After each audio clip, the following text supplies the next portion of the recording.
Imagine carrying a weight in your heart that nobody else around you can see.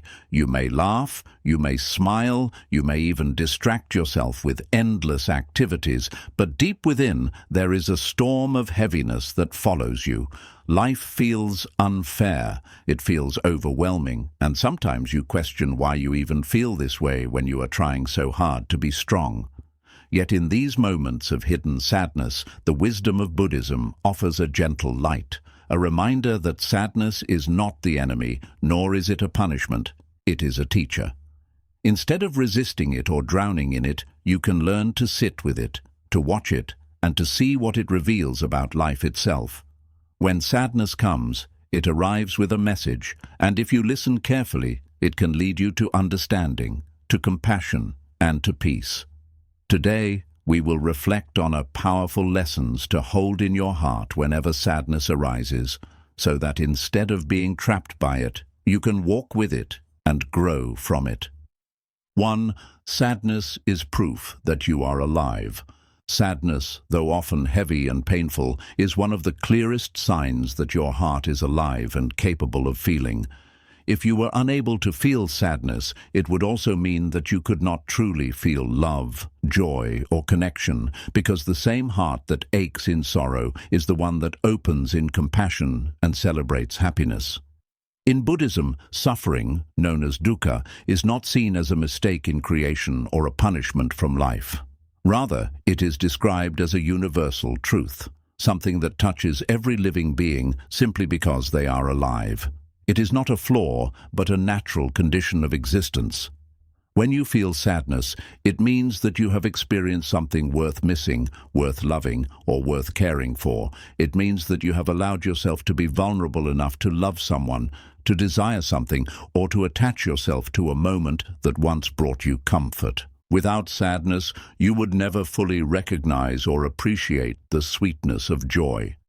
Imagine if every day were filled only with happiness, without any contrast or pause. Joy would become ordinary and unnoticed because there would be nothing to compare it against. Sadness is what gives happiness its brightness, just as night gives meaning to day, or silence makes music beautiful. Without the depth of sorrow, happiness would never shine so brilliantly when it returns to your heart. This is why sadness is not something to fear or reject. It is the very texture that gives richness to your emotional life. To feel sadness is not a weakness, nor does it make you broken. In truth, it reveals your humanity, your sensitivity, and your deep connection to life itself. It shows that you are alive to the full range of human experience, not numb, not hardened, but open enough to be touched by the world. The Buddha never told his followers to erase sadness or to pretend it does not exist. He did not teach people to chase only joy and ignore sorrow. Instead, he taught that sadness is part of the great tapestry of life, a thread woven into every person's journey. It exists alongside happiness, laughter, growth, and peace. When you acknowledge sadness as a natural part of being alive, you stop fighting against it as if it were an enemy.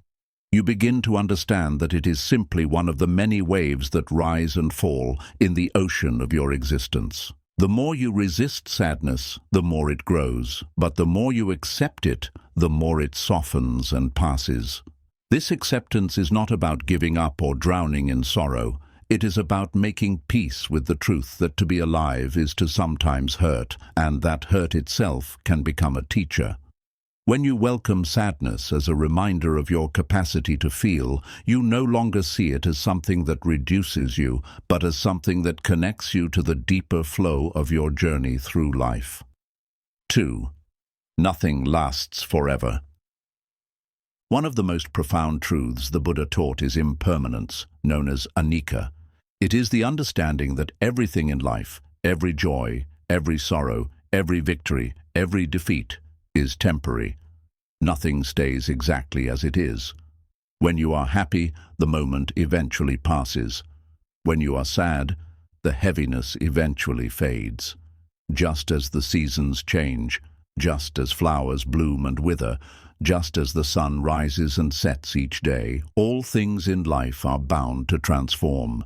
This truth may sound simple, but when you really let it sink into your heart, it changes the way you relate to sadness. When sadness strikes, it often feels permanent. In that moment, the mind convinces you that the heaviness will never leave, that you will always feel this way, that life will never get better. You may think of your sadness as a prison with no exit. But if you pause and reflect, you will remember that this is not the first time you have been sad. Think of past moments, times when your heart was broken, when you felt lost, when the world seemed too heavy to carry. Back then, you thought those feelings would never pass either, and yet here you are, still breathing, still living, still moving forward. Those old storms eventually cleared, just as this one will too. Impermanence is not meant to make you hopeless, it is meant to give you strength. When you remember that nothing lasts forever, you realize that sadness is just a visitor, not a permanent resident in your life. It comes, it stays for a while, and then it goes. It is like a cloud drifting across the sky. For a moment it blocks the sun, casting shadows and making the world seem darker. But no cloud has the power to stop the sun forever. Eventually it moves on, and the light shines again. Sadness is the same. It may block your inner light for a while, but it cannot stay forever. This truth also teaches us not to cling too tightly to joy, because joy too is impermanent. When happiness comes, enjoy it fully, but do not grip it so tightly that you suffer when it fades. Instead, savor it with gratitude, knowing it is part of the flow of life. In the same way, when sadness comes, do not despair or believe it defines you.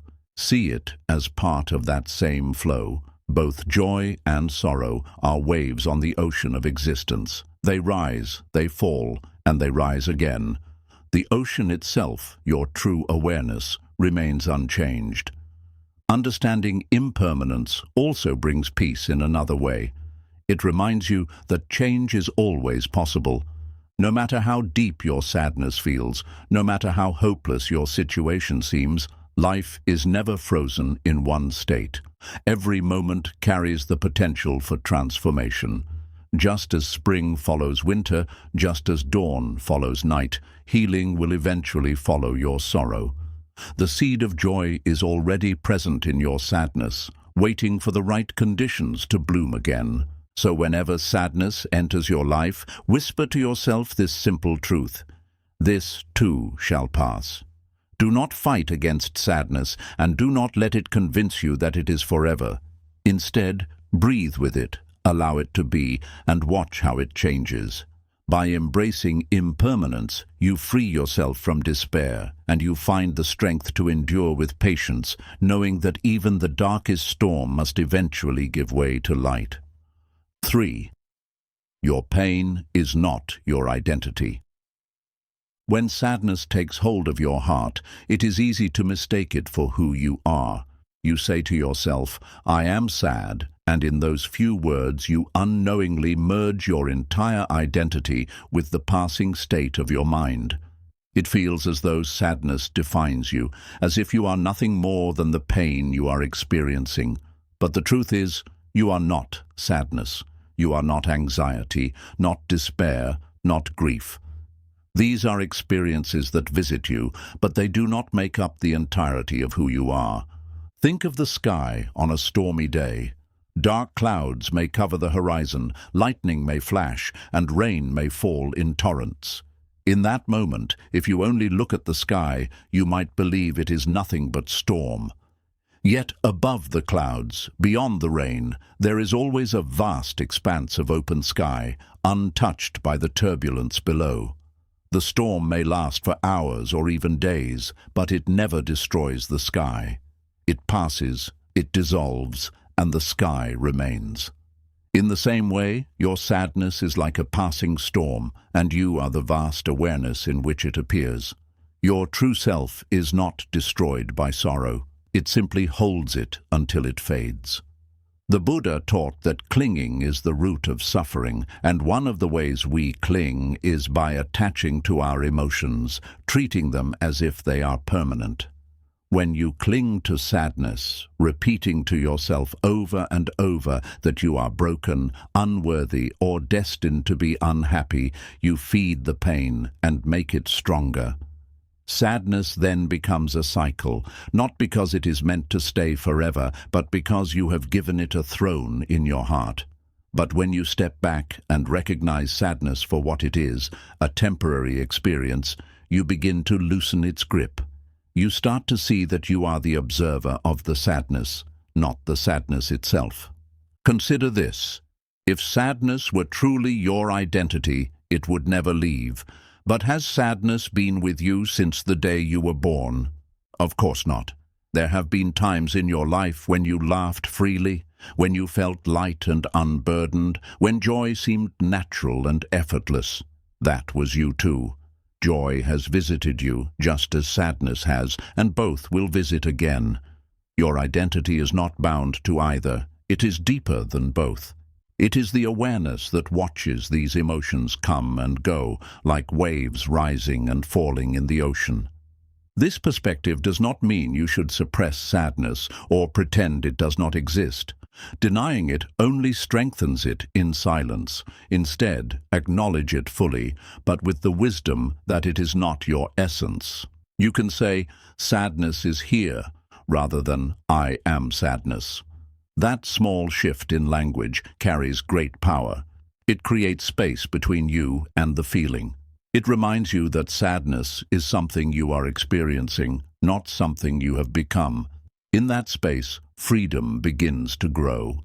When you practice this separation, sadness no longer consumes you in the same way.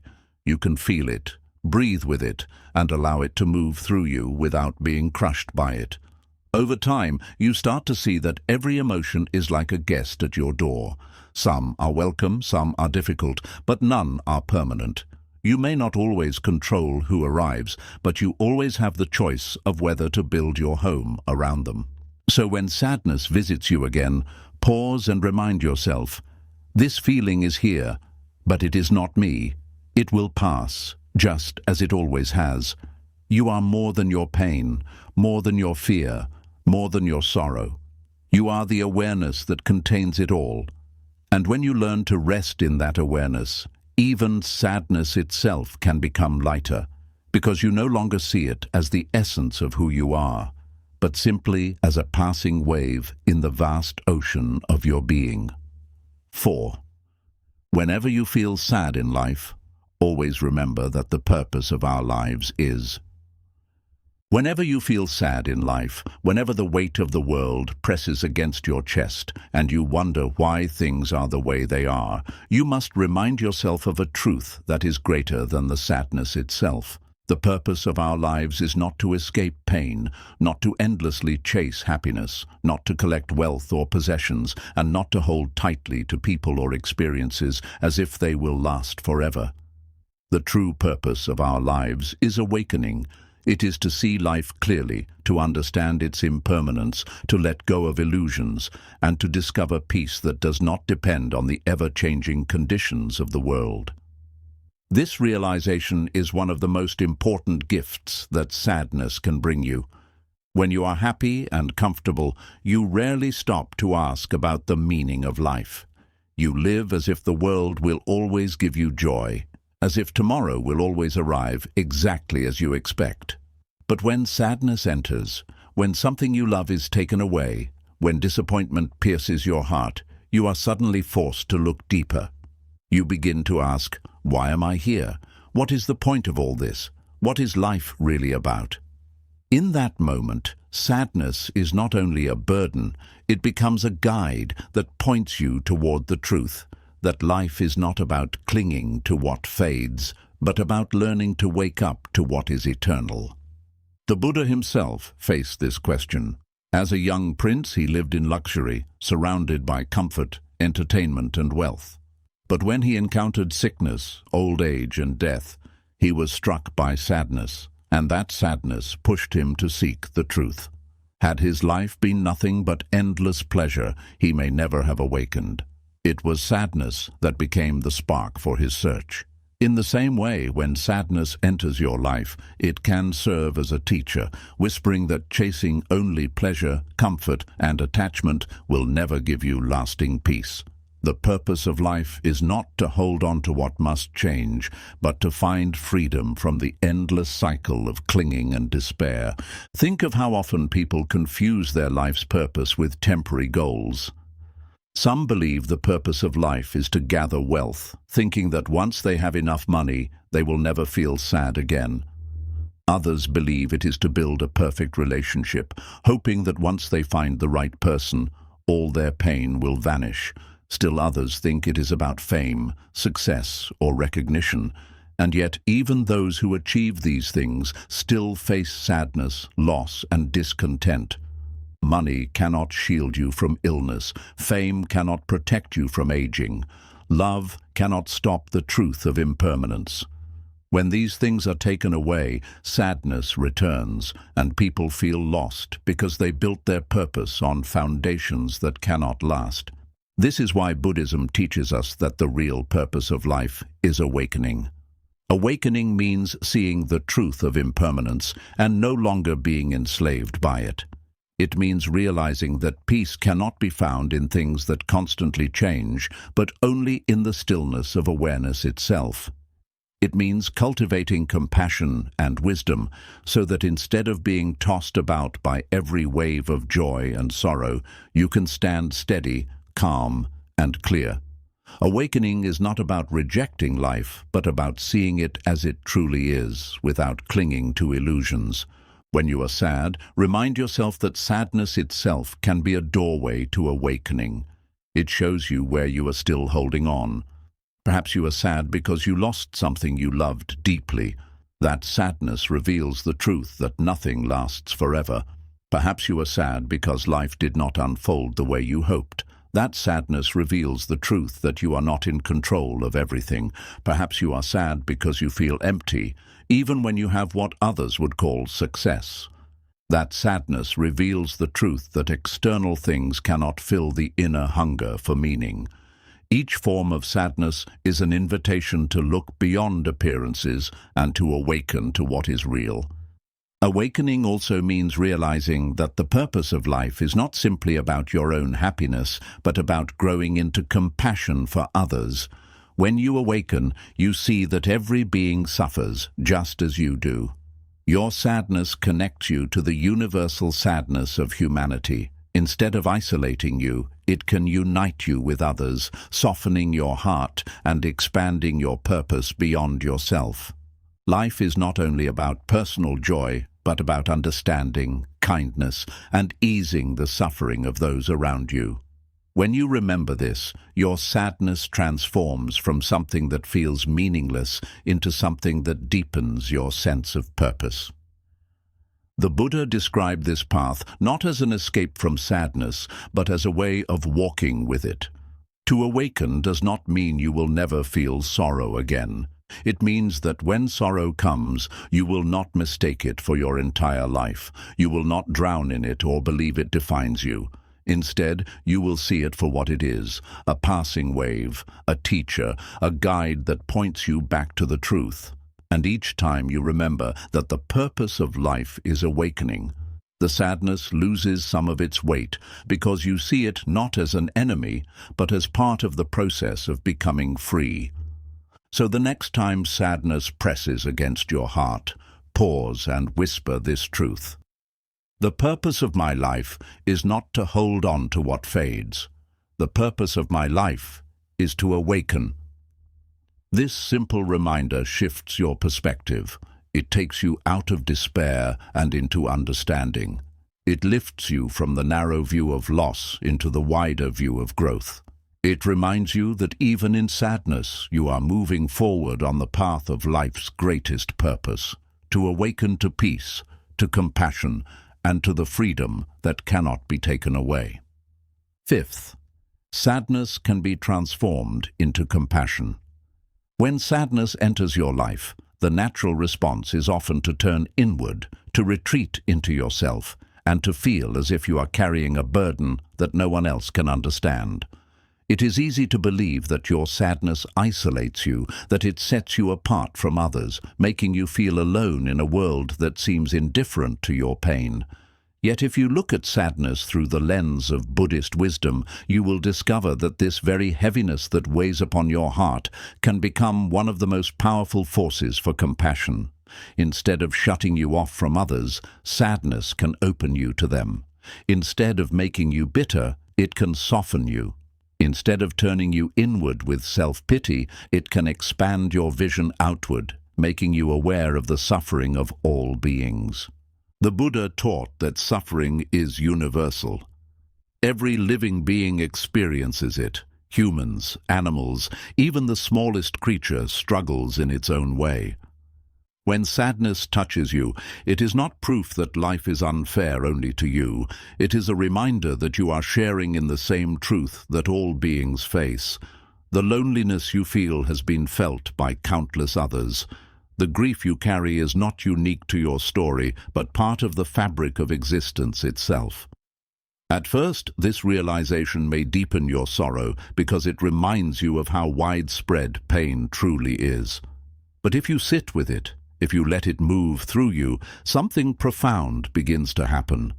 You start to see others differently. Instead of judging them, resenting them, or competing with them, you begin to recognize their quiet struggles. You see beyond the masks they wear and realize that just as you are silently carrying sadness, so are they. This recognition is the seed of compassion. Compassion does not come from living a life without pain. It comes from allowing your own pain to teach you empathy. Think of how often people who have known loss become gentler with those who are grieving. Think of how someone who has battled loneliness is often more sensitive to the quiet suffering of others.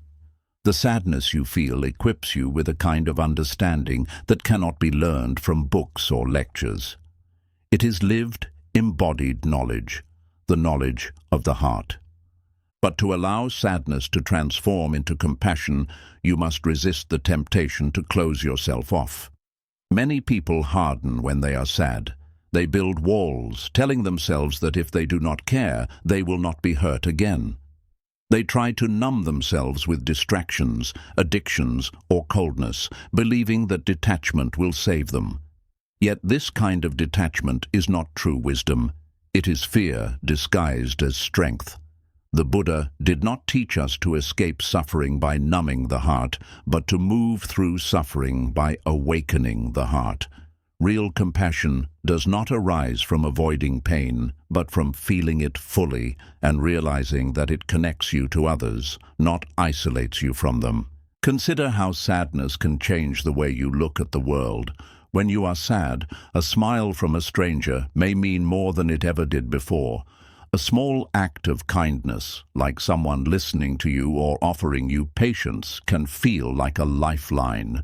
These experiences awaken you to the power of even the smallest gestures, and when your sadness begins to soften, you remember those moments, and you want to offer the same to others. You realize that a gentle word, a small kindness, or even the willingness to sit in silence with someone can ease another's burden. Without your sadness, you might never have noticed this truth. The Buddha often reminded his followers that suffering can be used as a tool for awakening, in the same way that fire can burn but also cook food and give warmth. Suffering can destroy, or it can be transformed into something that nourishes and heals. When you practice mindfulness, you can notice sadness as it arises, acknowledge its weight, and then redirect its energy. Instead of asking, "Why me?" you begin to ask, "How can this help me understand others better?" Instead of sinking deeper into despair, you begin to see that your sadness gives you the ability to walk beside others in their sorrow with gentleness and understanding. Think of a lotus flower. In Buddhism, the lotus is a symbol of purity, beauty, and awakening, yet it does not grow in clear, pure water. It grows in the mud, in the dark, messy depths, where decay and dirt are thickest. It is from that mud that the lotus rises, untouched, and blooms into a flower of remarkable beauty. Your sadness is like the mud. It is thick, heavy, and sometimes unpleasant to sit with. But it is also the very ground from which compassion can bloom. Without the mud, there is no lotus. Without sadness, there is no deep compassion. This transformation also protects you from becoming consumed by bitterness. When sadness is not understood, it can harden into anger, resentment, or even hatred. You begin to see others as enemies of your peace, as obstacles in your way. But when sadness is turned into compassion, it opens instead of closes. You no longer see others as the cause of your misery, but as fellow travelers on the same path of suffering. You stop asking why life has been unfair only to you, and you begin to recognize that life is difficult for everyone in its own way. This shift softens your heart and changes your energy. Instead of adding to the cycle of bitterness and pain, you become a source of kindness and healing. And so the next time sadness comes, do not see it as a useless weight or a punishment. Instead, sit with it quietly. Feel its sharpness, but then look beyond yourself and imagine the countless others who are feeling something similar in this very moment. Somewhere, someone is crying the same tears, carrying the same loneliness, or wrestling with the same despair. Let that awareness melt the walls around your heart. Allow your sadness to remind you that you are not alone and that your suffering links you to the rest of humanity. From that place, let compassion grow. Choose to be gentle, choose to be kind, choose to let your own pain become the reason you do not want others to feel abandoned in theirs. In this way, sadness no longer remains just sadness. It becomes a path to connection. It becomes a bridge to love. It becomes the soil in which compassion blooms, allowing you to transform not only your own suffering, but also the suffering of others. This is the alchemy of the heart that Buddhism points us toward, the realization that suffering, when understood, can become the very foundation of wisdom, kindness, and deep human connection. 6. Silence holds the cure. In today's world, we are surrounded by constant noise. There is the noise of traffic, the endless hum of conversations, the flood of information that never stops flowing through our devices, and the chatter of our own restless thoughts that never seem to pause. For many people, silence feels strange, even frightening. When the noise stops, when the distractions fade, we are forced to face what we often try to avoid: the weight of our own sadness, our hidden fears, and the questions we have buried under layers of busyness. Yet within Buddhism lies a profound truth. Silence is not something to fear, but something to embrace. Silence is medicine for the weary heart, a balm for the restless mind, and a cure for the sadness that lingers within us. When sadness grips you, the instinct is often to run away from it. You drown yourself in entertainment, fill your schedule so tightly that you have no time to think, or turn to endless scrolling on your phone to distract yourself from the ache inside. These things may bring temporary relief, but they do not heal you. They only push the sadness deeper, where it waits until the next quiet moment to return even stronger. True healing does not come from escape. It comes from facing sadness directly, and silence gives you the space to do this. The Buddha himself discovered enlightenment not through endless activity, but by sitting in stillness beneath the Bodhi tree. He was not running from his suffering, he was facing it in complete silence. He sat with his fears, his doubts, his sadness, and he did not resist them. He simply observed. And in that quiet observation, he saw the truth of existence and awakened to peace. His example teaches us that silence is not emptiness, it is a doorway to understanding. When you sit in silence, you begin to see things as they are, without the noise of distraction clouding your vision. Imagine yourself sitting quietly, with no phone, no television, no voices around you, just you and your breath.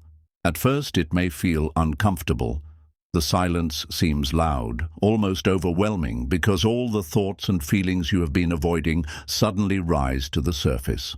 Your sadness appears, memories return, regrets whisper. This is why so many people fear silence. They believe that silence makes them suffer more.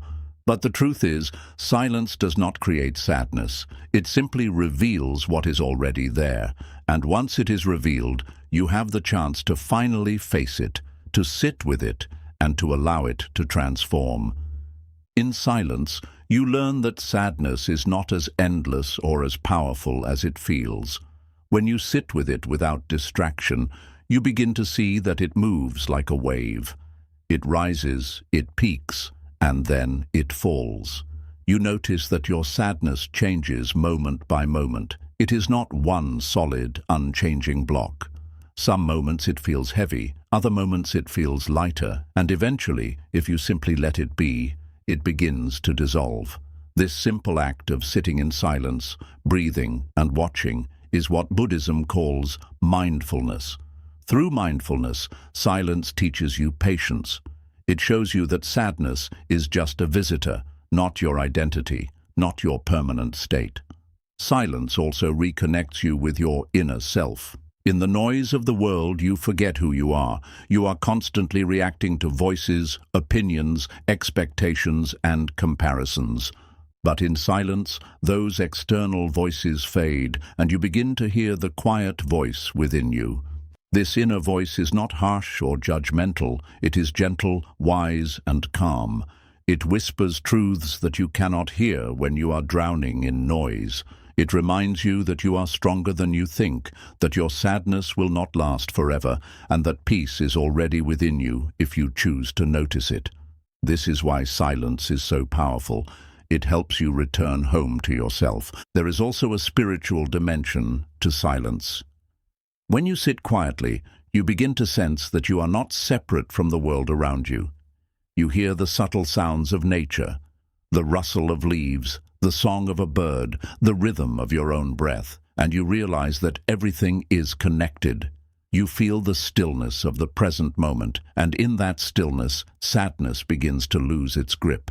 It no longer feels like an enemy pressing down on you, but like a cloud passing through the sky of your awareness. Silence reminds you that beneath every storm, there is always a vast expanse of sky untouched by the weather. You are that sky. Silence does not mean the absence of sound. It means the presence of awareness. You can find it while meditating in a quiet room, walking alone in nature, or even sitting in the middle of a busy day and simply choosing not to speak for a moment. Wherever you are, silence is available if you are willing to stop and listen, and the more you practice silence, the more you discover its healing power. Slowly, your mind grows calmer. Your sadness softens, your perspective widens, you stop being a prisoner of your emotions, and you begin to see them as waves rising and falling within the still ocean of your being. The cure that silence offers is not instant. It is gentle, gradual, like the steady warmth of the sun melting snow. Each time you sit in silence, you melt a little of the weight you carry. Each time you breathe deeply and watch your sadness without running, you loosen its grip.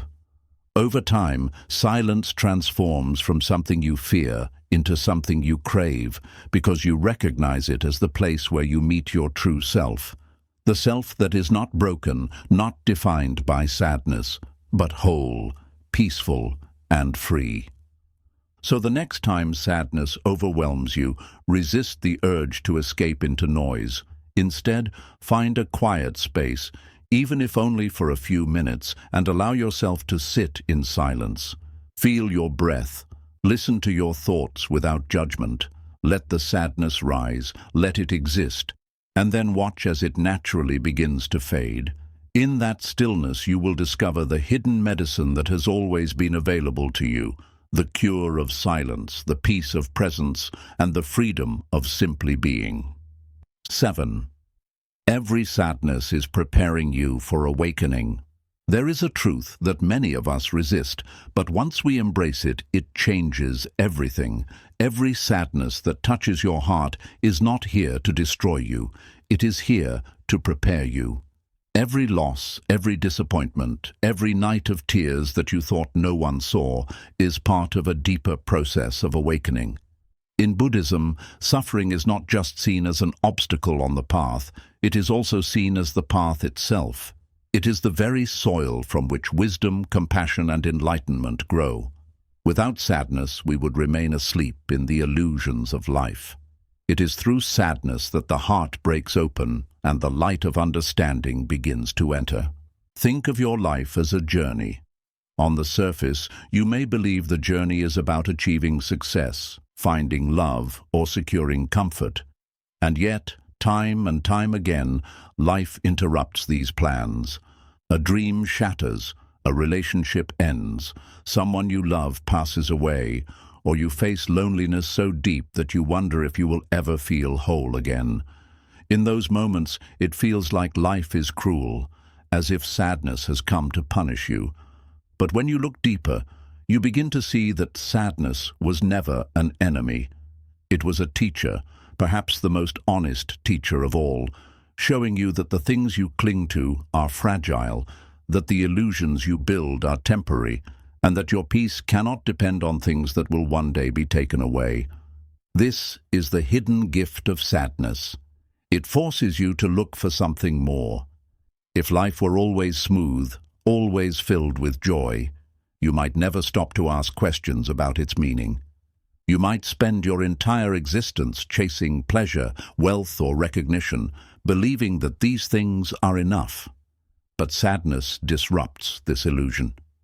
It shakes you awake and whispers, there must be something deeper, something beyond this. And in that whisper lies the beginning of awakening. The Buddha himself discovered this truth through sadness.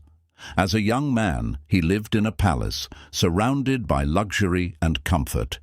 He had every material thing he could want, yet when he saw sickness, old age, and death for the first time, he was overcome by sorrow.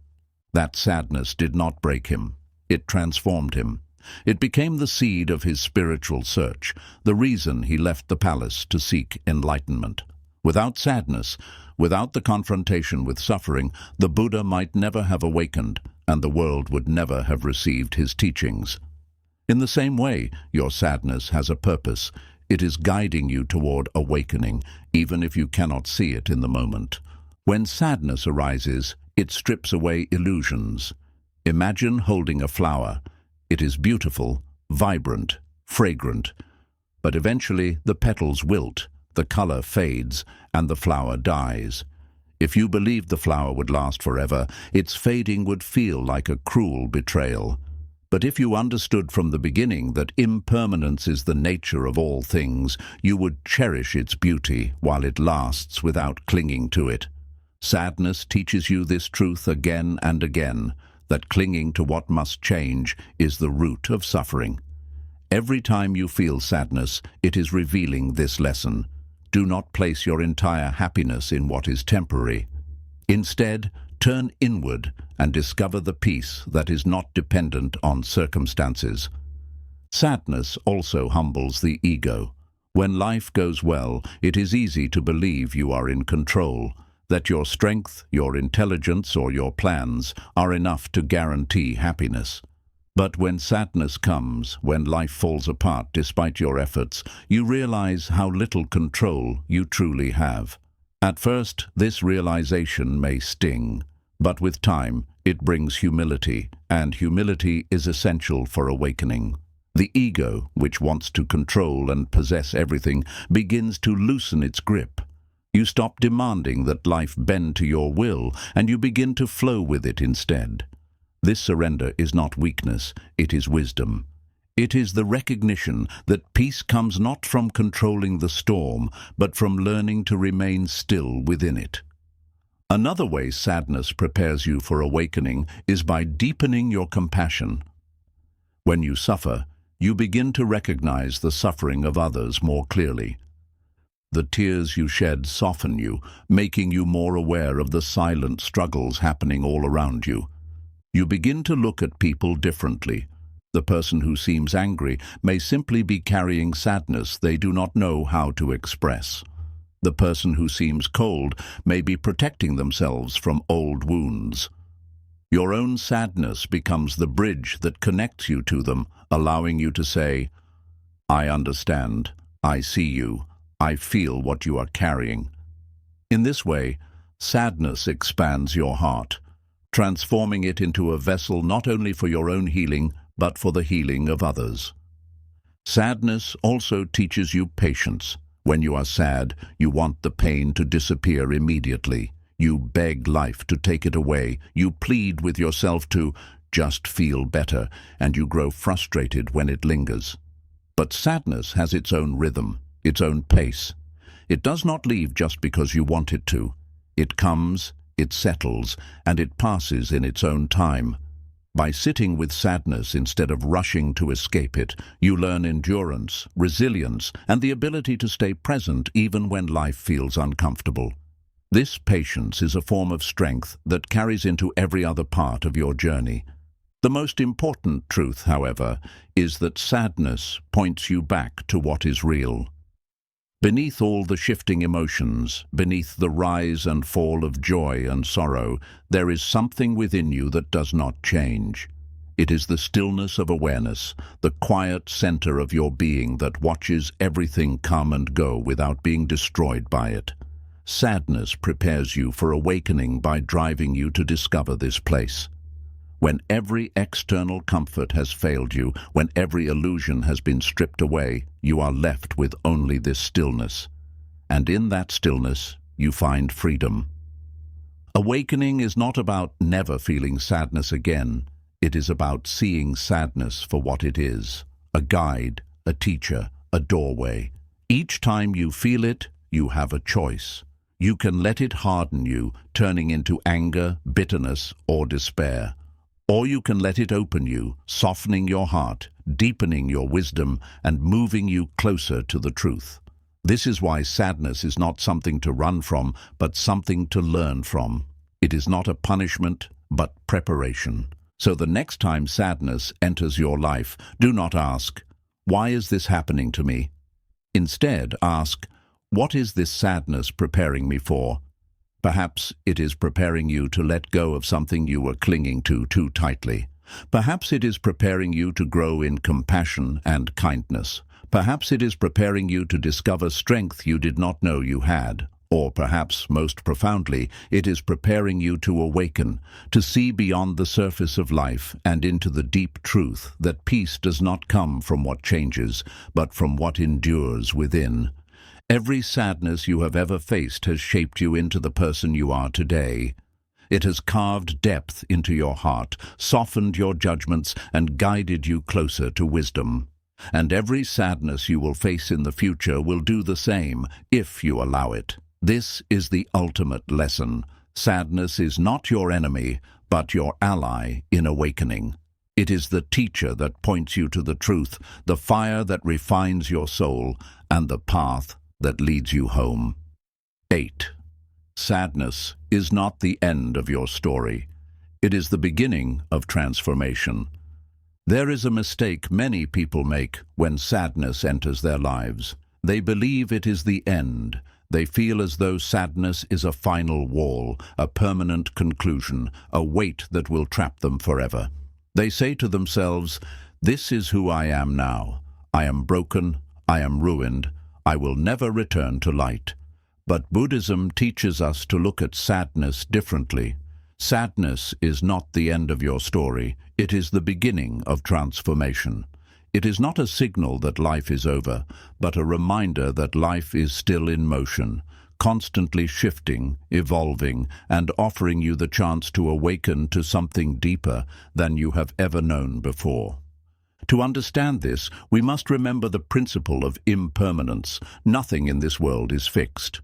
The flower blooms and then fades, the sun rises and then sets, the river flows and then changes course. In the same way, no sadness, no matter how heavy, is eternal. When you are trapped in sadness, it convinces you that it will never leave, that you are condemned to carry it forever. But if you observe carefully, you will notice that sadness moves like the wind. It changes from day to day, even from moment to moment. Sometimes it feels crushing, other times it softens. Sometimes you forget it entirely, if only for a few minutes, before it returns. This movement is proof that sadness is not permanent. It is a process, a part of transformation. Think of a seed buried in the soil. From the outside, it looks like nothing is happening. The seed is hidden in darkness, surrounded by weight, pressed down by the earth. But within that darkness, change is occurring. The seed is breaking open, releasing what it has carried inside, preparing to grow into something new. Sadness in your life is like that soil. It feels heavy, dark, and suffocating, but it is also the very condition that allows growth to begin. Without being buried, the seed would never sprout. Without sadness, the deeper strength of your spirit would never awaken. This is why sadness should not be seen only as a punishment. It is preparation. Each time sadness visits, it is stripping away illusions, breaking open the shell of your ego, and forcing you to discover a strength that you did not know you had. It is teaching you to see beyond surface pleasures, beyond temporary attachments, and beyond the illusions of control. Sadness humbles you, softens you, and prepares you for wisdom. It is painful, yes, but within that pain lies the possibility of awakening to a peace that does not depend on circumstances. One of the greatest transformations sadness can bring is clarity. When you are busy chasing happiness, you often run in many directions, scattering your energy. You chase money, relationships, recognition, or pleasures, believing they will fill the emptiness within you. But sadness has a way of stopping you. It forces you to pause, to sit with yourself, and to ask deeper questions. What truly matters? What is worth holding on to? What is the purpose of my life? These questions are not distractions. They are the essence of awakening. They cut through illusions and bring you closer to truth. In this way, sadness is not a dead end, but a doorway. It halts your old patterns and invites you into a new way of seeing. Sadness also reshapes your relationship with others. When you are untouched by suffering, it is easy to live only for yourself. You move quickly, focused on your own goals, barely noticing the pain in those around you. But once you have been touched by sadness, your eyes begin to open. You start to see sadness everywhere, in the quiet sighs of a stranger, in the tired eyes of a friend, in the hidden struggles of people who pretend to be strong. Your own sadness gives you empathy. It teaches you that everyone is fighting unseen battles, and from that empathy, compassion grows. You stop judging so quickly, you stop criticizing so harshly, and you begin to treat others with gentleness. In this way, sadness transforms you from being self-centered to being a source of kindness in the world. Another transformation that sadness offers is resilience. When sadness first arrives, it feels like it will break you. You wonder if you can carry the weight, if you can endure another day. But slowly, without even realizing it, you adapt. You learn to breathe through the pain, to sit with discomfort, to find moments of calm even within the storm. And then, one day, you look back and realize that you survived what you once thought was impossible. This resilience becomes part of you, a quiet strength that will serve you again and again. Every sadness you have endured has already made you stronger than you realize, and every sadness that comes will continue to prepare you for the challenges of life. Buddhism also teaches that sadness can awaken gratitude. This may sound strange. How can sadness lead to gratitude? But when you have felt the absence of joy, you learn to appreciate its presence more deeply. When you have walked through darkness, even the smallest light feels miraculous. A smile, a kind word, a simple breath of peace. These things are easy to overlook when life is smooth. But sadness sharpens your awareness, making you grateful for moments you once ignored. In this way, sadness does not rob you of joy. It teaches you to treasure it more fully when it arrives. Most importantly, sadness transforms your relationship with yourself. Many people believe they are strong only when they are happy, confident, and in control. But true strength is revealed when you are sad, when you are vulnerable, when life feels heavy. Sadness teaches you to be gentle with yourself, to stop demanding perfection, to accept that being human means sometimes being broken. It teaches you to speak to yourself with kindness instead of harshness, to rest when you are tired, to breathe when you are overwhelmed. This self-compassion is a profound transformation, because once you learn to be gentle with yourself, you naturally become gentler with others.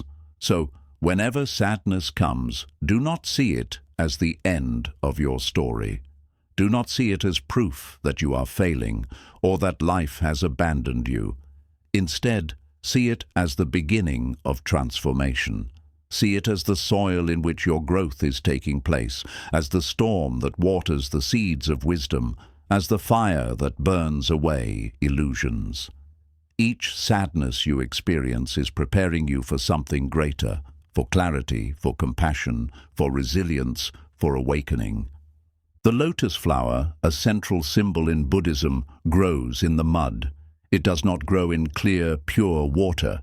It must push through the darkness, through the heaviness of the soil, before it can bloom into beauty. Your sadness is your mud. It may feel dirty, heavy, and suffocating, but it is also the very ground from which your awakening will rise. Without sadness, you could not bloom into the fullness of who you are meant to become. In the end, sadness is not here to defeat you. It is here to shape you. It is not here to close your story, but to open a new chapter. Every sadness is carving depth into your heart, preparing you for compassion, humility, wisdom, and love. Every sadness is teaching you that life is not about clinging to what fades, but about awakening to what endures. And when you finally see this, you will no longer fear sadness. You will welcome it as a teacher, knowing that it is guiding you toward the most profound transformation of all, the awakening of your true self. 9. Sadness teaches you the art of letting go. One of the most difficult lessons in life, and one that sadness insists on teaching again and again, is the art of letting go. As human beings, we cling to people, to relationships, to possessions, to moments of joy, to versions of ourselves that no longer exist. We cling because we are afraid of emptiness, afraid of change, afraid of the unknown that comes when our hands are no longer holding on. Yet life, in its gentle but sometimes painful wisdom, continues to remind us that nothing can be held forever. Sadness is often the messenger of this truth. It arrives when something you love slips away, when a chapter closes, when you realize that the thing you thought would last has already passed into memory. At first, sadness feels cruel. It feels like a thief that has stolen your happiness. You replay memories, you hold on to regrets, you ask why things could not have stayed the same. This resistance makes the sadness heavier, because you are not only feeling the natural pain of loss, but also adding the burden of clinging to what is already gone. The Buddha taught that attachment is the root of suffering, and nowhere is this more visible than in the sadness that comes from refusing to let go. To awaken, we must learn to see letting go not as a defeat, but as liberation. Letting go does not mean forgetting. It does not mean you stop loving or erase what was meaningful. It means you stop resisting the truth of impermanence. You accept that all things, whether joyful or painful, rise and fall, just as the tide comes in and then recedes, just as the moon waxes and wanes. Life is a cycle of beginnings and endings. When you hold too tightly to what has ended, you remain trapped in sorrow. But when you let go, you open your hands to receive what the present moment is offering. Sadness prepares you for this art of letting go. Every tear you shed is a small release, a loosening of your grip on what cannot be held. At first, you resist, but slowly, sadness wears away the edges of your clinging, softening you into acceptance. In time, you begin to see that letting go is not about losing everything. It is about making space. Just as a tree lets go of its leaves in autumn, not as an act of despair, but as a preparation for renewal, you too must let go of what is fading so that new growth can emerge. Letting go is not passive. It is an act of courage. It takes courage to say, I will no longer cling to what has passed. I will allow life to move forward. It takes courage to face the emptiness that comes when you release something familiar. But within that emptiness lies possibility. Within that space lies peace. The Buddha often compared the mind to a hand holding a burning coal.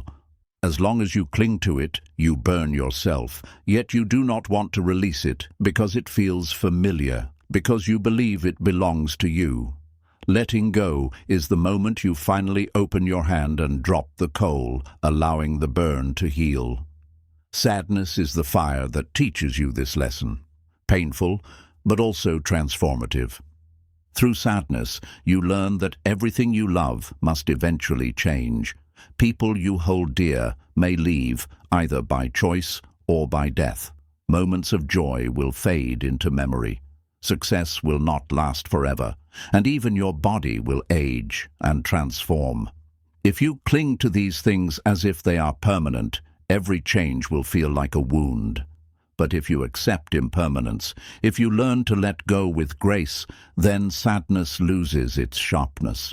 You begin to flow with life instead of resisting it. You begin to trust that each ending is also a beginning, that each loss carries within it the seed of renewal. Sadness also teaches you to let go of illusions. Often we suffer not only because we lose something real, but because we lose the image we had created in our minds. We mourn not only the person or the situation, but also the story we told ourselves about how life was supposed to be. Sadness strips away these illusions. It forces you to face reality as it is, not as you wish it to be. This can feel devastating at first, but with time it becomes freeing. When you stop clinging to illusions, you see life more clearly, you stop chasing shadows, and you begin to live in truth. Letting go also extends to your relationship with yourself. Many people carry sadness because they refuse to let go of old versions of themselves, mistakes they made, identities they once clung to, roles they once played. They continue to punish themselves for things they cannot change. Sadness teaches you that holding on to these old versions only deepens your suffering. To awaken, you must release them. You must let go of the person you were in order to fully become the person you are meant to be. This, too, is an act of compassion, an act of freeing yourself from unnecessary pain. There is beauty in letting go. Imagine standing by a river, holding tightly to a branch on the shore. You cling because you are afraid of being swept away. But when you finally release your grip, you realize that the river does not drown you, it carries you. It moves you forward, gently, naturally, to places you could not have reached if you stayed clinging to the shore. Sadness is like that river. It pushes you toward letting go, and once you release, you discover that life is still flowing, still carrying you, still offering you new experiences and new joys. The lotus flower, once again, offers a perfect symbol. To bloom, the lotus must let go of the mud that surrounds it. It must rise above, leaving behind the darkness that once nourished it. If it clung to the mud, it would never see the sun. In the same way, letting go allows you to rise, to bloom, to awaken. Sadness is the mud that teaches you this lesson. It reminds you that holding on too tightly keeps you trapped, but releasing allows you to grow. So whenever sadness enters your life, ask yourself, what is this sadness asking me to let go of? Perhaps it is asking you to let go of someone who has moved on, to release them with love instead of clinging with pain. Perhaps it is asking you to let go of old regrets, to forgive yourself and move forward. Perhaps it is asking you to let go of illusions, to see life as it truly is. Or perhaps it is simply asking you to let go of the belief that you must control everything, to surrender and trust the flow of life. Letting go does not erase sadness entirely, but it transforms it. It turns sorrow into acceptance, resistance into peace, endings into beginnings. It prepares you for awakening, because only when your hands are empty can you receive what life is offering in the present moment. Sadness, then, is not just a weight, it is a teacher, showing you again and again that the path to freedom lies not in clinging, but in letting go. 10th, sadness reminds you that true peace comes from within. When sadness arrives, our first instinct is often to look outward for relief. We search for someone to comfort us, something to distract us, or some event that will change our circumstances and make the pain go away. We tell ourselves, if only I had this, if only that person returned, if only life were different, I would no longer be sad. Yet, as we chase these external solutions, sadness continues to follow us like a shadow. It may soften for a moment, but it always returns, because the truth is that no external thing can erase sadness completely. The Buddha taught that true peace cannot be found outside of us, it must be discovered within. Sadness is the reminder that as long as we search outward, we will remain restless. But the moment we turn inward, we begin to taste freedom. At its core, sadness exposes the fragile nature of external attachments. When the person you love leaves, when the success you worked for fades, when the comfort you relied upon is taken away, sadness arises not only because of the loss itself, but because your sense of stability was built upon it. You believed your peace depended on it, and when it vanished, so did your peace. Sadness, then, is not simply about what happened. It is about the false foundation you built your happiness upon. In this way, sadness is not only a pain, but also a mirror. It shows you where you have placed your trust, and it asks you whether that trust was misplaced. The Buddha described this cycle as a wheel. As long as you chase after what is temporary, pleasures, possessions, approval, you remain bound to a wheel that turns endlessly between joy and sorrow. When you gain what you desire, you feel joy. When you lose it, you feel sorrow. But the wheel never stops turning, and so you are never free. Sadness reminds you of this truth. It whispers, if you want lasting peace, you must step off the wheel. You must find something that does not turn, something that does not change. That something is the stillness within you, the awareness that is present in every moment, untouched by gain or loss. When you sit in silence and breathe with your sadness, you begin to notice this stillness. Beneath the shifting waves of thought and emotion, there is a quiet space within you that observes everything without being destroyed by it. This awareness does not cling, it does not resist, it simply is. The Buddha called this state nirvana, not a distant heaven, but the extinguishing of the flames of craving and aversion. Sadness pushes you toward this realization. It forces you to stop searching outside and to turn inward, where the real peace has always been.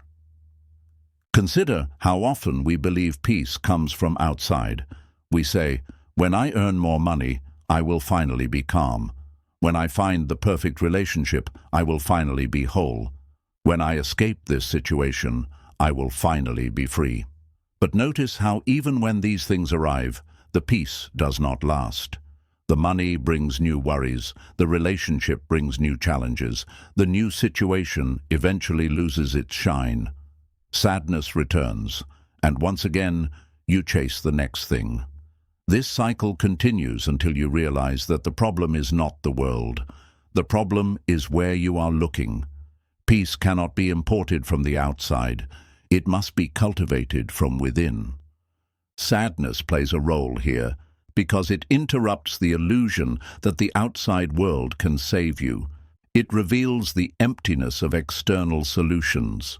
When everything you relied upon collapses, you are left with no choice but to face yourself.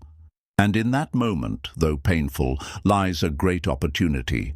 The chance to discover that peace is not lost just because circumstances have changed. Peace is still available, always within you, waiting to be noticed. This does not mean you stop caring about the world or about people. It does not mean you become cold or detached. It means that your sense of stability no longer depends entirely on things you cannot control. You can love deeply without clinging desperately. You can enjoy success without fearing its loss. You can walk through sadness without believing it has destroyed you. When peace comes from within, sadness still visits, but it no longer defines you. You feel it, but you also remain anchored in the awareness that watches it. Think of the ocean. On the surface, waves rise and crash, storms rage, winds stir the waters into chaos. But deep beneath the surface, the ocean remains still, calm, undisturbed. Your mind is like that ocean. Sadness is a wave on the surface. It may be powerful, it may seem endless, but it is only one movement within something much larger. If you identify only with the surface, you will feel tossed and broken. But if you learn to rest in the depths, you discover a stillness that no storm can touch. Sadness, paradoxically, is the teacher that pushes you to dive deeper, to stop living only on the surface of life, and to discover the calm depths within. Sadness also reveals the importance of mindfulness. When you are lost in sadness, your thoughts pull you into the past, replaying regrets, replaying losses, replaying memories that you cannot change. Or they push you into the future, fearing what might happen, imagining endless pain. In both cases, you suffer twice, once from the actual sadness, and again from the stories your mind creates. Mindfulness teaches you to return to the present moment, where sadness is never as unbearable as the mind makes it seem. In this present moment, you are simply breathing. You are alive. You are here. This awareness brings peace even in the midst of sadness, because it frees you from the endless grasp of past and future. Another way sadness prepares you for inner peace is by teaching you acceptance. Most suffering comes not from sadness itself, but from the resistance to it. You say, "I should not feel this way. This should not have happened. I cannot accept this." This resistance tightens the pain, making it heavier. But when you begin to accept sadness as part of life, the weight shifts. Acceptance does not mean you enjoy sadness, but it means you stop fighting against it as if it should not exist. You breathe with it, you allow it, and in that allowing, you discover a surprising sense of peace. Acceptance is the bridge between sadness and serenity. Sadness also opens the door to gratitude. At first, this may seem impossible. How can you be grateful when you are sad? Yet gratitude does not mean ignoring your pain. It means noticing what is still here. When you lose something, sadness shows you how deeply you valued it. And in that recognition lies the seed of gratitude. You realize that to have loved, to have experienced, to have lived, even if it ended, is a gift. Gratitude transforms sadness into reverence. It shifts the focus from what has been taken to what has been given, however briefly, and in that shift, peace begins to grow. Ultimately, sadness teaches you to look inward, because everything outside is uncertain. People come and go, circumstances rise and fall, success and failure alternate endlessly. If your peace depends on these things, it will always be fragile. But if your peace comes from within, from awareness, from acceptance, from compassion, then nothing can take it from you. Even in sadness, you remain anchored. Even in loss, you remain whole. Even in darkness, you remain light. So the next time sadness arrives, do not see it only as a burden. See it as a reminder. See it as life's way of pointing you back to the truth you may have forgotten. that peace cannot be given or taken by the world. It lives within you. It has always lived within you. Sadness is simply the teacher that strips away your illusions until you finally see it. And when you do, when you discover that your true refuge is within, you will never again fear sadness in the same way. You will know that every sorrow, no matter how deep, is simply guiding you home. Sadness is a gateway to wisdom. Wisdom does not arise in comfort. It does not grow when everything is easy, when life is smooth, when every desire is satisfied. True wisdom is born in the places where you are broken open, in the moments when sadness forces you to stop, to question, to see deeper than the surface of things. In Buddhism, wisdom is not simply knowledge. It is insight into the nature of reality. It is the ability to see clearly what is permanent and what is not, what brings peace and what brings suffering, what is real and what is illusion. Sadness, though painful, is one of the greatest gateways to this kind of wisdom. When life is filled with joy, it is easy to live asleep. You move from one pleasure to another, chasing comfort, distracted by success, convinced that things will always continue as they are. But sadness disrupts this illusion. It interrupts the dream. It brings you face to face with the truths you would rather avoid, that nothing lasts forever, that clinging to what fades will always hurt, that happiness built on external things is fragile. At first, these truths feel cruel, but over time, if you are willing to face them, they become liberating. Sadness opens the door to wisdom by showing you that reality cannot be controlled by your desires. It can only be understood and accepted. Think of how sadness makes you ask questions that joy often hides. When you are sad, you ask, "Why do I feel this way? Why does life hurt? What is the purpose of all this?" These are not shallow questions. They are the very questions that lead you to wisdom. The Buddha himself began his search with such questions. He saw sickness, old age, and death, and the sadness he felt in those encounters shattered the illusions of youth and privilege. That sadness was not the end of his story. It was the beginning of his awakening. In the same way, your sadness is not meaningless. It is pressing you toward insight, asking you to look beyond the surface of life and into its deeper truths. One of the greatest pieces of wisdom sadness teaches is impermanence. When you lose something or someone, sadness shows you how fragile everything is. You realize that no matter how tightly you hold on, life will continue to move. This truth may seem harsh, but it is also freeing. It means that nothing is fixed, that change is always possible. It means that even your sadness itself will not last forever. By teaching you impermanence, sadness gives you the wisdom to stop clinging and to begin flowing with life as it is. Sadness also teaches you the wisdom of compassion. When you have suffered, you understand suffering in others. You see through appearances.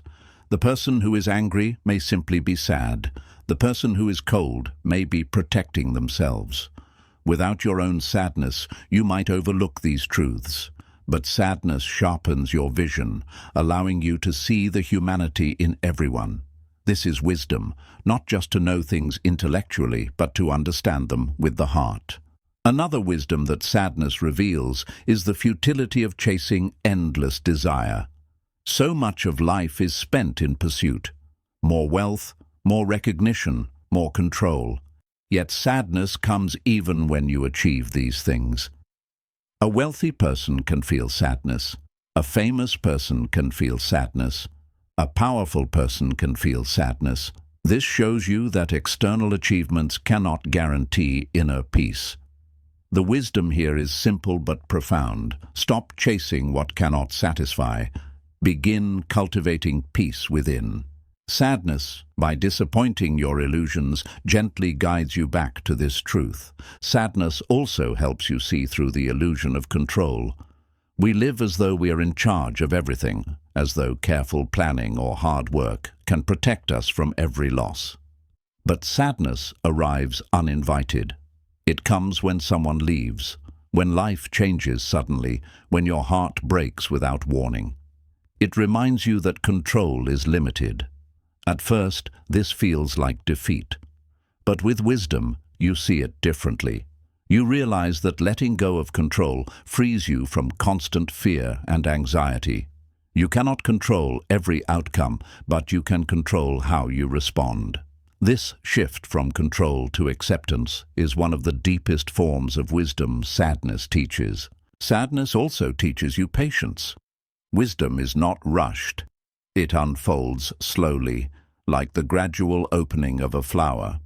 When you are sad, you want relief immediately. You want the pain to stop. But sadness does not leave just because you demand it. It lingers, teaching you to wait, to breathe, to endure. In this waiting, you develop patience. And patience itself is wisdom, the understanding that life moves in its own rhythm, not yours. Furthermore, sadness strips away arrogance. When life is good, it is easy to become proud, to think you are invincible. But sadness humbles you. It shows you that no one is exempt from suffering, that you are vulnerable, that you are human. This humility is not weakness, it is wisdom. It opens your heart to learning, to growth, to compassion. It reminds you that all beings suffer, and in this shared suffering, you find connection. In silence, sadness reveals its final wisdom, the presence of awareness itself. When you sit quietly with sadness, you begin to notice that there is something in you that is not sad. There is an observer, a witness, a stillness that remains even as emotions rise and fall. This awareness is your true refuge. Sadness leads you here by stripping away everything else, your illusions, your attachments, your false sources of peace, until you are left with the only thing that cannot be taken. This is the ultimate wisdom, that peace is found not in escaping sadness, but in seeing through it to the awareness that contains it. So the next time sadness comes, do not see it only as a punishment. See it as a teacher. Ask yourself, what wisdom is this sadness offering me? What truth is it asking me to face? What illusion is it asking me to release? When you approach sadness with curiosity instead of fear, it transforms. It becomes a gateway, a passage that leads you deeper into the truth of life. In the end, wisdom is not about never feeling sadness again. It is about knowing what sadness really is, a messenger, a teacher, a guide. Every time sadness visits, it is preparing you for greater wisdom. Every tear you shed is polishing the mirror of your soul, allowing you to see life more clearly. And when you finally embrace sadness in this way, you discover that it was never here to harm you. It was here to awaken you. Sadness shows you the path to awakening and liberation. Sadness is one of the great paradoxes of life. When it first arrives, it feels like a chain, like a prison that traps you in heaviness. It feels like something that closes doors, something that limits your joy, something that steals your sense of meaning. Yet when you begin to observe sadness through the lens of wisdom, you discover that it is not a prison at all. It is a teacher, a guide, and perhaps even a liberator. Sadness, when understood, becomes a path toward awakening. It prepares your heart, it deepens your mind, and it opens the door to a freedom that is far greater than any happiness built on fleeting pleasures. The Buddha never promised that life would be free of sadness. In fact, his first noble truth was the acknowledgement that suffering exists. Birth, aging, sickness, death, separation from what you love, the inability to hold on to what you desire. All of these are forms of suffering. But he did not stop there. He also taught that suffering has a cause, that it can end, and that there is a path that leads to its end. Sadness, then, is not a meaningless accident. It is part of the very process that can lead you to liberation. It is not here to destroy you. It is here to wake you up. When sadness enters your life, it forces you to stop. Normally, life pulls you into endless activity, chasing goals, seeking pleasure, escaping boredom. But sadness slows you down. It interrupts your distractions and asks you to look more closely. You begin to notice things you ignored before. The fragility of life, the impermanence of every moment, the truth that nothing outside of you can give permanent peace. These realizations may feel heavy at first, but they are the very truths that point you toward awakening. Without sadness, you might never question. You might remain asleep in the dream of endless pursuit. Sadness shatters the dream so that you can begin to awaken. One of the greatest lessons sadness teaches on the path to liberation is the futility of clinging. So much of our suffering comes from the refusal to let go. We cling to relationships, to memories, to material possessions, to identities, even to painful emotions. We cling because we believe they define us, because we fear emptiness, because we want to hold on to something solid in a world that constantly changes. Sadness arrives when the things we cling to inevitably slip away. At first, we feel betrayed, as if life has been cruel. But if we look deeper, we see that the suffering does not come from the loss itself. It comes from our attachment.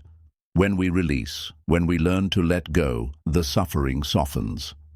Sadness is not here to punish us for loving. It is here to teach us that love must be free, that nothing can be possessed, that true peace comes not from clinging but from openness. Sadness also shows us the illusion of permanence. Think of a time you felt joy. In that moment, you may have thought it would last forever. You may have tried to hold on to it, to stretch it, to preserve it. But joy, like everything else, changes. When it fades, sadness arises, not because joy ended, that is natural, but because you believed it could stay. The wisdom of sadness is that it reveals this illusion. It shows you the truth that everything in life is impermanent. Far from being depressing, this truth brings freedom. If everything changes, then your sadness too will pass. If everything is impermanent, then every moment is precious. You begin to live not in clinging but in appreciation, not in fear but in presence. Another way sadness leads to awakening is by humbling the ego. The ego wants control.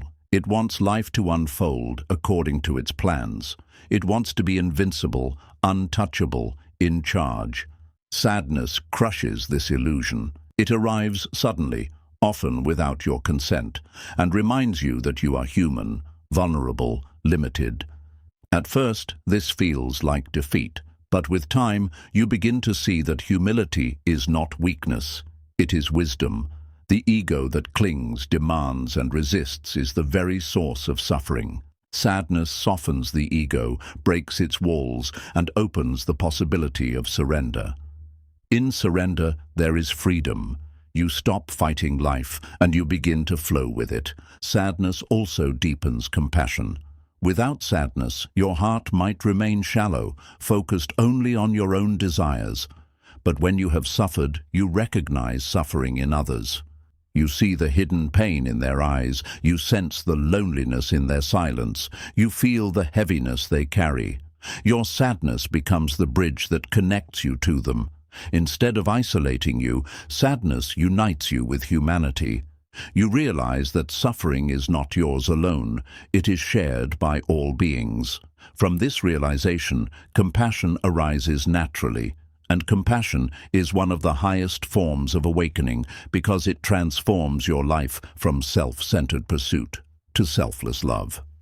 On the path to liberation, sadness also teaches you the practice of mindfulness.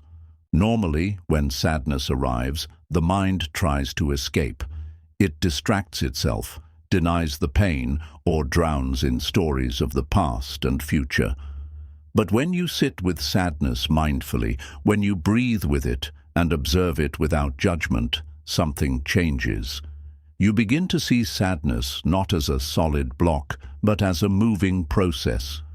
It arises, it shifts, it passes. You notice its sensations in the body, its thoughts in the mind, its waves rising and falling. In this observation, sadness loses some of its power. It becomes lighter, less overwhelming. You realize that you are not the sadness. You are the awareness that observes it. This insight is awakening itself. Silence plays a crucial role here. In silence, sadness speaks. It reveals its lessons, its truths, its hidden wisdom. If you fill every moment with noise, you miss these lessons. But if you sit quietly, you hear the deeper voice beneath the pain. That voice whispers, "This too shall pass. You are not alone. Peace is within you." The Buddha discovered this truth in silence, sitting under the Bodhi tree, facing his suffering directly until he saw through it. You too can find awakening in silence if you are willing to sit with sadness instead of running from it. Sadness also prepares you for gratitude and presence. When you lose something, you realize how much you loved it. When you face emptiness, you realize the value of what remains. Sadness sharpens your awareness of life's fragility, and in doing so, it deepens your appreciation. Suddenly, the small things, a smile, a breath, a moment of stillness, become treasures. This gratitude transforms the way you live. You stop waiting for happiness in the future and begin to cherish what is here now. This is another step toward liberation, because liberation is not about escaping life, but about fully awakening to it. Perhaps the most profound way sadness leads to awakening is that it strips you of illusions until only truth remains. When you have lost everything you thought defined you, when sadness has taken away your comforts, your attachments, your illusions, you are left with the bare reality of your being.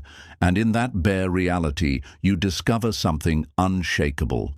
You discover that beyond sadness, beyond joy, beyond every rise and fall, there is a stillness that cannot be touched. This stillness is your true self.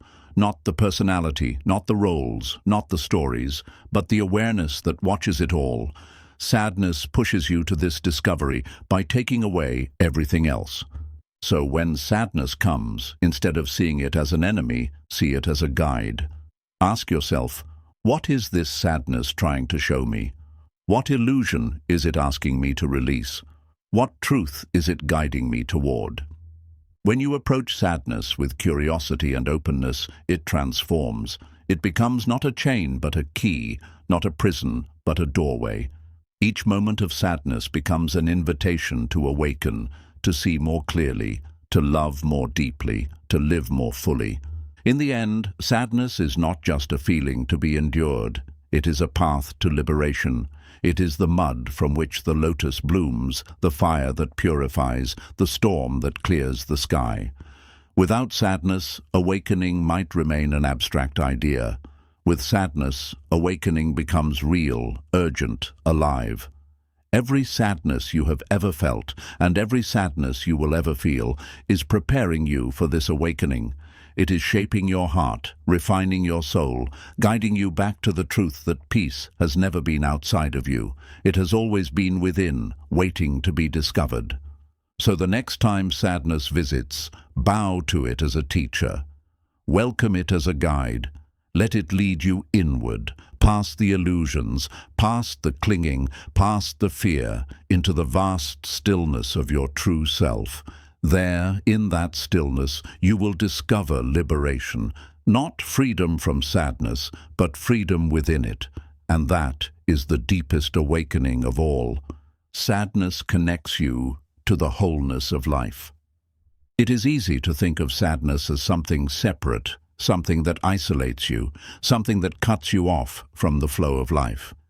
Many people see sadness as an interruption in their happiness, an unwanted detour from the path they thought they were on. But if you look more deeply, you will see that sadness is not separate from life. It is part of its wholeness. To live fully is not only to experience joy, laughter, and comfort, but also to experience loss, tears, and longing. The river of life carries both. And when you open yourself to the fullness of its current, you begin to see that sadness itself connects you more deeply to what it means to be human.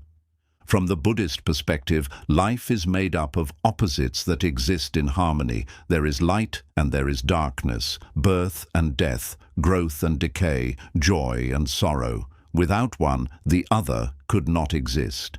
Imagine a world where there was no sadness at all. At first, it may sound appealing, but without sadness, you would not truly know joy. Without the ache of loss, you would not understand the value of love. Without the passing of time, you would not recognize the preciousness of the present. Sadness, then, is not an intruder. It is a teacher that balances joy, reminding you of the depth and fragility of life. When sadness comes, it strips away illusions and brings you face to face with truth. The truth that people you love will not always be with you. The truth that circumstances will change. The truth that nothing in this world lasts forever. At first, these truths feel unbearable, and the sadness they bring feels overwhelming. But once you accept them, they open a new way of living. You begin to love more deeply because you know nothing lasts. You begin to appreciate moments you once ignored. You begin to live more fully in the present, because you understand that the present is all you truly have. In this way, sadness deepens your connection to life's wholeness. Sadness also connects you to others. When you are sad, it is tempting to believe that you are alone, that no one else could possibly understand what you are feeling. But sadness is universal. Every person you meet has felt it in some form, through loss, through disappointment, through loneliness. When you realize this, your sadness becomes a bridge instead of a barrier. You start to see the humanity in others more clearly. You recognize that behind every smile there may be pain. Behind every strong exterior there may be vulnerability. This recognition softens your heart and allows compassion to grow. Sadness makes you more tender, more understanding, more able to walk beside others in their struggles. This is one of the reasons why the Buddha emphasized compassion so strongly. Compassion is not born in comfort, it is born in suffering. When you feel sadness deeply, you gain insight into what it means to suffer. You learn firsthand how heavy it feels, how lonely it can be, how much courage it takes to endure. And because of this, you can no longer look at others with indifference. Their pain resonates with yours. Their struggles mirror your own. Instead of judging, you feel empathy. Instead of turning away, you want to help. Sadness, then, is not only your own burden, it is also the seed of your ability to ease the burdens of others. Sadness connects you to the wholeness of life by slowing you down. In the rush of everyday living, you may forget to notice the world around you. You may move quickly from one task to another, always chasing, always planning, always busy. But sadness forces you to stop. It makes you sit still, reflect, and turn inward. In that stillness, you notice things you overlooked. You hear the sound of the wind. You feel the rhythm of your breath. You sense the quiet presence of being itself. Sadness, by slowing you down, reconnects you to the depth of life that constant busyness keeps hidden. Sadness also brings you closer to impermanence, one of the central truths in Buddhism. Impermanence is not something to fear, it is something to embrace. If everything were permanent, nothing would be alive. Change is the very essence of life. Flowers bloom because they will one day fade. Rivers flow because they are never still. You grow and learn because you are not fixed. Sadness is a reminder of this impermanence. It tells you that the things you try to hold on to cannot remain forever. And while this may hurt, it also brings freedom. When you accept impermanence, you no longer fight against life. You flow with it, embracing each moment fully without clinging to the next. There is also a sacred quality to sadness. When you are sad, you feel more deeply, more intensely, more honestly. Your heart opens in ways that comfort alone cannot achieve. This opening is painful, but it is also transformative. Through sadness, you discover the depth of your own soul. You learn that you are not shallow, not mechanical, but a being capable of profound feeling. This depth allows you to connect with art, with music, with poetry, with nature, with spirituality in ways that joy alone could not. Sadness adds richness to your inner life, giving you access to dimensions of beauty that only open through the cracks of a broken heart. Sadness is also a teacher of resilience. Each time sadness visits, you think it will break you, and yet each time you survive. You learn to breathe through the pain, to sit with discomfort, to endure nights that feel endless. And then morning comes, slowly. Your strength grows. This resilience is not loud or dramatic. It is quiet, steady, unshakable. It is the wisdom of knowing that even when life hurts, you can endure. This resilience becomes part of your character, part of the foundation upon which you live, and it is sadness that teaches it to you. Another way sadness connects you to the wholeness of life is by teaching you surrender. We live much of our lives trying to control everything. We make plans, we set goals, we try to shape the future according to our desires. But sadness comes when life does not go according to plan. It reminds you that you are not in control of everything, that life has its own rhythm. At first, this feels frightening. But with time, you realize that surrender is not defeat, it is liberation. To surrender is to stop fighting reality and to flow with it. It is to say, I accept this moment as it is. In that acceptance, peace is born. Sadness, by breaking your illusion of control, guides you into this surrender. And finally, sadness connects you to the wholeness of life by pointing you inward. When the world outside fails you, when people leave, when dreams crumble, you are forced to look within. And there, in the stillness of your own heart, you discover something you may have forgotten. The quiet awareness that watches it all, untouched by joy or sorrow, unchanged by gain or loss. This awareness is your true refuge. It is the part of you that cannot be broken, the part of you that remains whole even when everything else falls apart. Sadness strips away the noise so that you can rediscover this refuge. So the next time sadness visits, do not see it as a sign that you are broken or separate. See it as a reminder that you are deeply connected to truth, to compassion, to impermanence, to resilience, to the wholeness of life itself. Sadness does not isolate you, it deepens you. It does not weaken you, it strengthens you. It does not take you away from life, it brings you closer to its essence. Through sadness, you are not falling apart. You are falling into a deeper connection with everything that is. And when you see sadness in this way, it transforms. It is no longer just a heavy weight. It becomes a guide, a bridge, a sacred invitation to live more fully, love more deeply, and awaken more completely. Sadness connects you to the wholeness of life, reminding you that to be alive is to feel it all, the joy and the sorrow, the laughter and the tears, the beginnings and the endings. This is not a flaw. This is life. This is the path. And this is where awakening begins. Sadness opens the door to boundless compassion. There is a secret hidden inside sadness, one that is easy to miss when you are drowning in your own pain. At first, sadness feels like something that closes you off, something that turns you inward, something that makes you believe you are entirely alone. It feels private, personal, as though it belongs only to you. Yet if you sit with it, if you listen to it without running away, sadness begins to reveal another truth. It is not here only to weigh you down. It is here to open your heart. Sadness, when understood, becomes the doorway to compassion, a compassion so vast and boundless that it reaches beyond your own life and embraces all beings. In Buddhism, compassion, karuna, is not just kindness.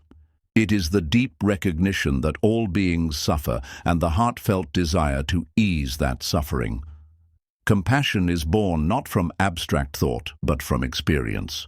When you yourself have felt sadness, when you yourself have cried tears you thought would never end, when you yourself have carried burdens too heavy to explain, then you begin to see the world differently. You no longer look at people as strangers. You see them as fellow travelers in this same landscape of suffering. Their sadness is no longer separate from yours. It is a reflection of it. When sadness touches you, it strips away the illusion of isolation. You realize that you are not the only one who feels this heaviness. Every person you pass has their own hidden grief. The smiling neighbor may be mourning a loss. The confident colleague may be carrying regrets. The stranger on the street may be battling loneliness. Sadness trains your eyes to see beneath appearances. You begin to recognize the silent battles others are fighting, and this recognition softens you. It makes you less quick to judge, less harsh, less indifferent. Instead, it makes you patient, tender, and open. This is the first step in the transformation of sadness into compassion, the realization that suffering is universal. The Buddha himself awakened not by escaping suffering, but by confronting it directly. He saw that sickness, old age, and death come to everyone, regardless of wealth, status, or power. This recognition is not meant to depress you, it is meant to unite you. When you understand that everyone suffers, your heart opens. You feel connected to humanity in a way that joy alone could never teach you. Joy often makes you celebrate only your own life. Sadness makes you see yourself in everyone. The second step is the shift from self-pity to empathy. When sadness first arrives, it is easy to turn inward and focus only on yourself. You ask, "Why me? Why is life so unfair to me? Why am I carrying this burden?" This stage is natural, but if you stay there, sadness becomes a cage. Yet if you begin to turn outward, if you recognize that others are also carrying burdens, something shifts. Your sadness becomes a bridge instead of a barrier. You realize that your pain has given you a special understanding, an ability to sense what others are going through, even when they do not speak it aloud. What once felt like a curse becomes a gift, because it allows you to walk beside others with genuine empathy. Think of how someone who has lost a loved one can comfort another grieving soul with a depth that others cannot. Or how someone who has battled loneliness can sit in silence with another lonely person, needing no words to express understanding. Or how someone who has known rejection can offer encouragement in a way that truly reaches the heart. These acts of compassion are not separate from sadness. They are born from it. Your sadness equips you with insight into the human heart. It trains you not only to see suffering, but to respond to it with kindness. Compassion also grows because sadness humbles you. When life goes smoothly, it is easy to become arrogant, to look down on others, to believe that suffering is something that happens only to the weak. But sadness brings you to your knees. It reminds you that you too are vulnerable, fragile, human. This humility is not a humiliation. It is a gift. It tears down the walls of superiority and replaces them with understanding. Once you have been broken, you no longer look at others from above. You look at them from beside because you know what it feels like to hurt. This shared humanity becomes the soil in which compassion blossoms. Sadness also reveals the futility of anger and resentment. When you are sad, you may feel bitterness at first. You may want to blame others, to lash out, to close your heart. But if you stay with sadness long enough, you begin to see that anger only deepens the wound. It adds more suffering to suffering. Compassion, on the other hand, eases the weight. When you forgive, when you release resentment, when you choose to respond with kindness, your sadness begins to lighten. The act of compassion is not only for others, it is also for yourself. It transforms your own pain into healing. In the practice of Buddhism, compassion is not limited to those you love or those you find easy to care for. It is boundless, extending even to those who have hurt you. This is perhaps the deepest lesson sadness teaches, that even those who cause harm are acting from their own suffering. A cruel word may be born from loneliness. A harsh action may be born from fear. This does not excuse the harm, but it allows you to see it with new eyes. Sadness teaches you to say, I know what suffering feels like. And if this person is acting from suffering, then what they need is not more hatred, but more understanding. This is boundless compassion, the ability to wish for the end of suffering for all beings, even those who seem unworthy of your care. Sadness also strengthens the practice of loving kindness, metta. When you feel broken, you realize the importance of gentleness. You learn to speak kindly to yourself, to offer yourself patience, to give yourself rest. This self-compassion is not selfish. It is the foundation for compassion toward others. You cannot pour from an empty cup. When sadness teaches you to love yourself tenderly, you become capable of extending that tenderness outward. You begin to radiate kindness not because the world is always kind to you, but because you have chosen to be kind despite the world. This transformation of sadness into compassion is perhaps one of the most profound alchemies of the human spirit. Fire can destroy, but it can also give warmth. Water can drown, but it can also nourish. Sadness can break you, but it can also open you. When you choose to let sadness open you, when you choose to let it connect you to others instead of isolating you, you participate in this alchemy. You turn pain into wisdom, wounds into bridges, and tears into rivers of compassion that flow outward to the world. And this compassion is not theoretical. It is practical, lived, embodied. It shows up in the way you listen to others without judgment. It shows up in the way you treat strangers with kindness. It shows up in the way you forgive, the way you encourage, the way you extend your hand to those in need. Compassion is not something you speak about. It is something you practice. And sadness is the training ground that prepares you for it. So the next time sadness comes, instead of asking, how can I escape this? Try asking, how can this sadness open my heart? How can it connect me more deeply to others?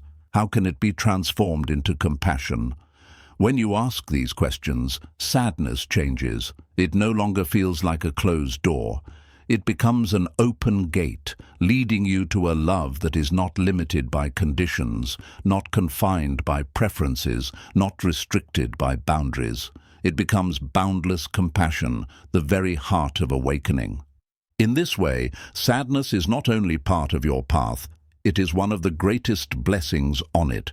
It breaks you, yes, but only so that you can be remade with a heart more tender, more open, more vast. It humbles you, yes, but only so that you can walk beside others instead of above them. It hurts, yes, but only so that you can truly understand the hurt of others and vow to ease it. Sadness opens the door to compassion, and compassion opens the door to awakening. This is the gift hidden in your tears, the treasure buried in your sorrow, the truth waiting in your silence. Sadness teaches you acceptance and surrender. There comes a point in every human life when sadness feels unbearable. It may arrive through the loss of someone you love, through the shattering of a dream you held close, through the betrayal of trust, or through the slow weight of disappointment after disappointment. In those moments, sadness does not feel like a teacher. It feels like a storm that has no end. Your instinct is to resist it, to fight against it, to demand that life be different from what it is. But the more you resist, the heavier the sadness becomes. You say to yourself, this should not be happening. I cannot accept this. I cannot live with this pain. And yet, life does not bend to our demands. It continues in its own rhythm, unconcerned with our expectations. This is where sadness introduces us to one of the deepest lessons of all: acceptance and surrender. Acceptance does not mean giving up. It does not mean you enjoy what has happened or that you no longer care. It means you stop fighting against reality. It means you recognize that what has happened, and no amount of resistance can erase it. Surrender means releasing the illusion of control and allowing life to be as it is, without the constant battle of should and should not. In this space of acceptance and surrender, sadness is no longer a prison. It becomes a passage to peace. The Buddha often taught that suffering is not only in pain itself, but in our resistance to it. Pain is inevitable, suffering is optional. Imagine holding a rope tightly in your hands while someone pulls it from the other side. The tighter you grip, the more your hands burn, the more your skin tears. The rope itself is not the problem. It is your refusal to let it go. Sadness works the same way. The more you resist it, the more it burns. But the moment you release, the moment you accept that sadness is here, the struggle begins to ease. The pain may still be there, but the suffering lessens. This is the difference acceptance makes. Acceptance begins with a simple acknowledgement. This is what is. It may not be what you wanted, but it is what has unfolded. By saying yes to reality, you step out of the exhausting cycle of resistance. You stop fighting with life, and you begin to flow with it. This does not mean you stop feeling sadness. It means that sadness no longer controls you. It passes through you instead of consuming you. Like a storm moving across the sky, it is allowed to come and go without you clinging to it or pushing it away. Sadness teaches acceptance because it confronts you with the truth that not everything can be changed. Some losses cannot be undone. Some dreams cannot be reclaimed. Some moments are gone forever. At first, this feels like defeat. But with time, you realize that acceptance is not defeat. It is wisdom. It is the recognition that life is bigger than your plans, that you are part of a vast unfolding that is not always within your control. This humility brings peace. You no longer demand that life obey your will. You learn to walk with it instead. Surrender goes even deeper than acceptance. Surrender means trusting the flow of life. It means believing that even though you cannot see the entire picture, life is carrying you where you need to go. When you surrender, you let go of the desperate need to control every outcome. You rest in the truth that what has arrived is part of your path. Sadness invites you into this surrender because it strips away the illusions of control. It shows you that no matter how carefully you plan, life will sometimes surprise you, and rather than seeing this as cruelty, you begin to see it as guidance. Sadness points you towards surrender so that you can live with less fear and more trust. There is profound strength in surrender. People often think surrender is weakness, as though to accept what it means to stop striving, to stop living fully. But in truth, surrender is one of the most courageous acts. It takes strength to let go of resistance. It takes strength to stop demanding life be something it is not. It takes strength to open your hands and say, I accept this moment, even with its pain. This strength is not loud or dramatic. It is quiet, steady, and unshakable. It is the strength of a tree that bends with the wind instead of breaking under it. Sadness teaches you this strength by forcing you to bend, and in bending, you discover resilience. Acceptance and surrender also transform your relationship with time. Much of sadness comes from clinging to the past or fearing the future. You replay what has been lost. You imagine what might never come.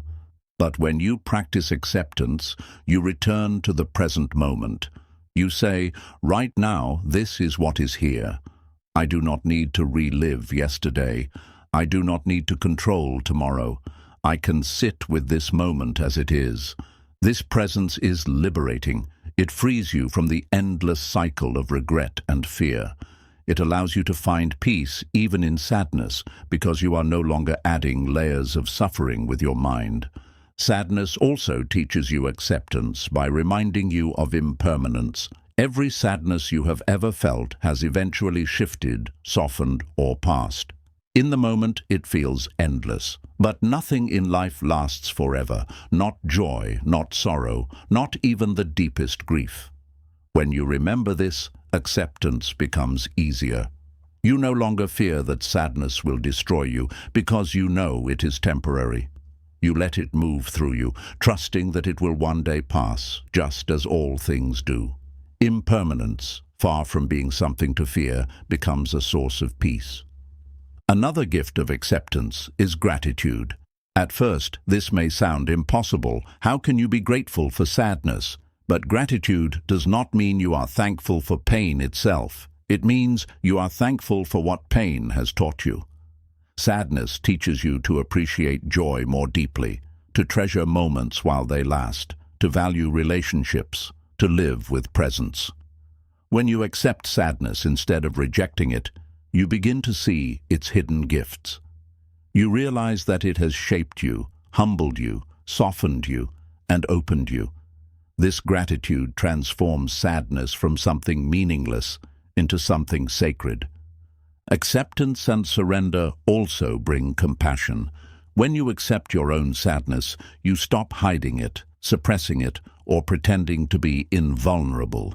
You allow yourself to be human, and in doing so, you begin to accept the humanity of others. You no longer demand perfection from them because you no longer demand it from yourself. You see that everyone is struggling, everyone is carrying sadness in their own way.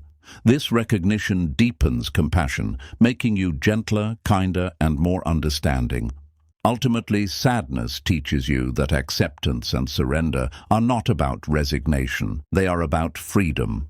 When you accept what is, you stop being trapped in what should have been. When you surrender to the flow of life, you stop being crushed by the need to control it. You live more lightly, more peacefully, more awake. Sadness forces you to this realization because it shows you that resistance only deepens your suffering. By learning to accept and surrender, you find peace even in the heart of sorrow. So when sadness next visits you, pause and breathe. Instead of asking, "Why is this happening?" ask, "Can I accept this moment as it is? Can I surrender to life as it is unfolding?" This shift in perspective does not erase sadness, but it transforms your relationship with it. Sadness becomes less of a weight and more of a guide. It leads you to acceptance. It leads you to surrender. And in that surrender, you discover the freedom you have been searching for all along. Sadness awakens inner strength and resilience. When sadness arrives, it does not feel like strength. It feels like weakness, like fragility, like a weight you cannot carry. You may tell yourself that sadness proves you are broken, that you are not strong enough to face life, that you are falling apart in ways that can never be repaired. And yet, if you look back at your life, you will notice something extraordinary. Every sadness you have faced, no matter how heavy, has not destroyed you. You are still here. You are still breathing. You are still walking the path. Again and again, sadness has come like a storm, and again, you have survived it. In this survival lies a hidden truth. Sadness does not weaken you. It awakens resilience. It reveals a strength within you that you may never have known otherwise. Resilience is not about never falling. It is about rising each time you do. It is not about being untouched by sadness, but about learning to walk with it, to breathe with it, to continue even when the heart feels heavy. Sadness is the training ground where resilience is forged. Without sadness, strength remains untested.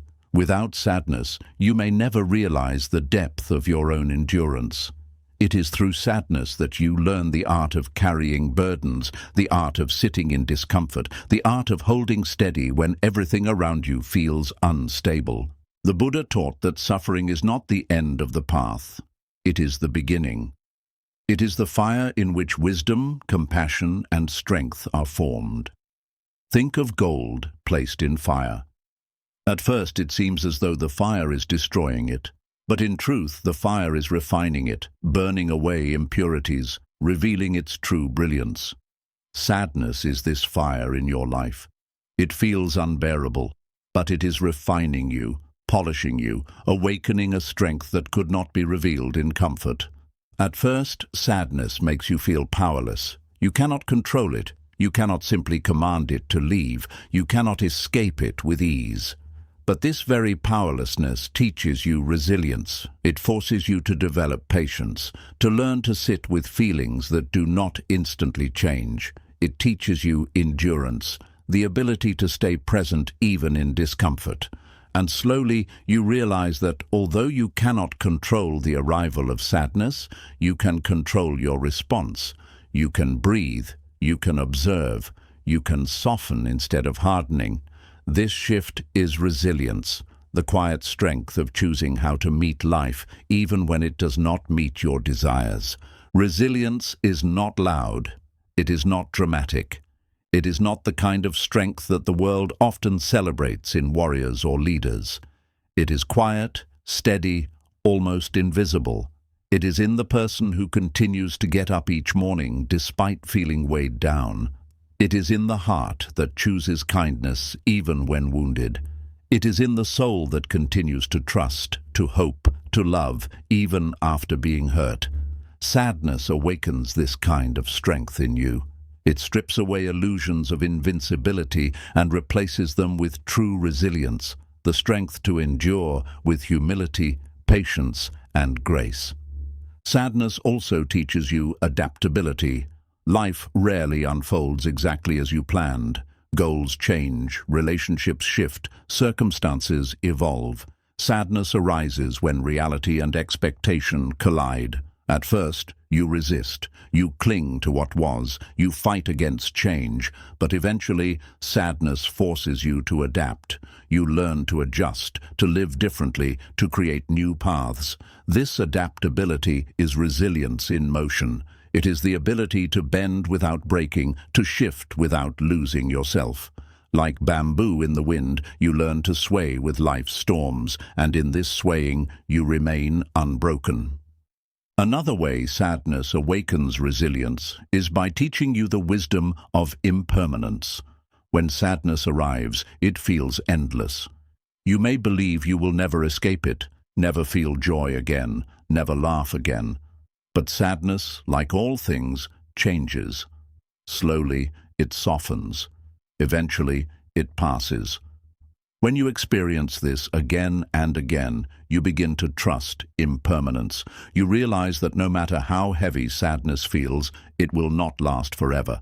This trust gives you strength. It allows you to endure with patience, knowing that even the darkest storm must one day give way to light. Sadness also strengthens resilience by deepening your compassion. When you suffer, you may feel fragile. But this fragility teaches you empathy. You learn to recognize suffering in others, and this recognition connects you to humanity in a profound way. Compassion becomes part of your resilience because it transforms your suffering into purpose. Instead of being crushed by sadness, you use it to ease the sadness of others. This transformation of pain into compassion gives meaning to your struggle and turns weakness into strength. Resilience is also cultivated through mindfulness. When sadness overwhelms you, your mind may spin in stories. This will never end. I cannot bear this. My life is ruined. These thoughts make sadness heavier than it truly is, but mindfulness teaches you to return to the present moment. Right now, you are simply breathing. Right now, you are simply alive. When you bring your attention here, sadness is no longer infinite. It is just this moment, just this breath. And this moment, this breath, is always bearable. Mindfulness transforms sadness from an unending prison into a passing experience, and this transformation is resilience. Sadness also teaches you strength by humbling you. It reminds you that you cannot control everything, that you are vulnerable, that you are human. At first, this humility feels like weakness, but with time, you realize it is a different kind of power. It is the power of surrender, the power of flowing with life instead of resisting it. This humility protects you from arrogance, softens your heart, and makes you more open to growth. It is a strength that does not harden you but makes you flexible, adaptable, compassionate. Sadness even teaches you courage. Courage is not the absence of fear or pain. It is the willingness to continue despite them. Each time you walk through sadness, you are practicing courage. Each time you face the heaviness without running away, you are cultivating bravery. This courage becomes part of who you are. It remains with you even when sadness fades, ready to support you in future challenges. Sadness, then, is not the opposite of courage. It is its teacher. Perhaps the most profound strength sadness awakens is the discovery of your inner refuge. When everything outside collapses, when people leave, when circumstances fail, when the world feels unstable, sadness pushes you inward. And there, in the quiet depths of your being, you discover something unshakable. You discover the awareness that is always present, the stillness that is untouched by joy or sorrow. This is your true strength, not the ability to control life, but the ability to remain centered within it. Sadness leads you to this refuge by stripping away everything else. So when sadness comes, instead of asking, "Why am I so weak?" ask, "What strength is this sadness awakening in me?" Each sadness you have faced has already shaped you, carved depth into your heart, and revealed resilience you did not know you had. Each sadness has prepared you for the next, building layer upon layer of quiet strength. Resilience is not something you are born with. It is something sadness teaches you. It is forged in the nights when you thought you could not endure but did. It is born in the moments when you kept walking despite the weight.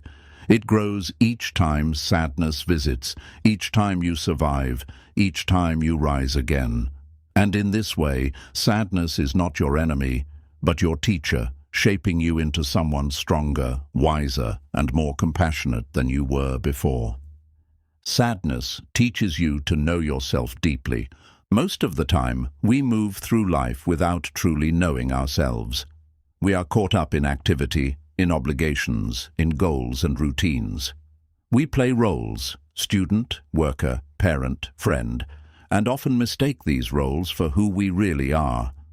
We chase after achievements, possessions, relationships, and external identities, believing they define our worth. But when sadness arrives, these distractions lose their power. The roles you play may continue, but they no longer shield you from the ache inside.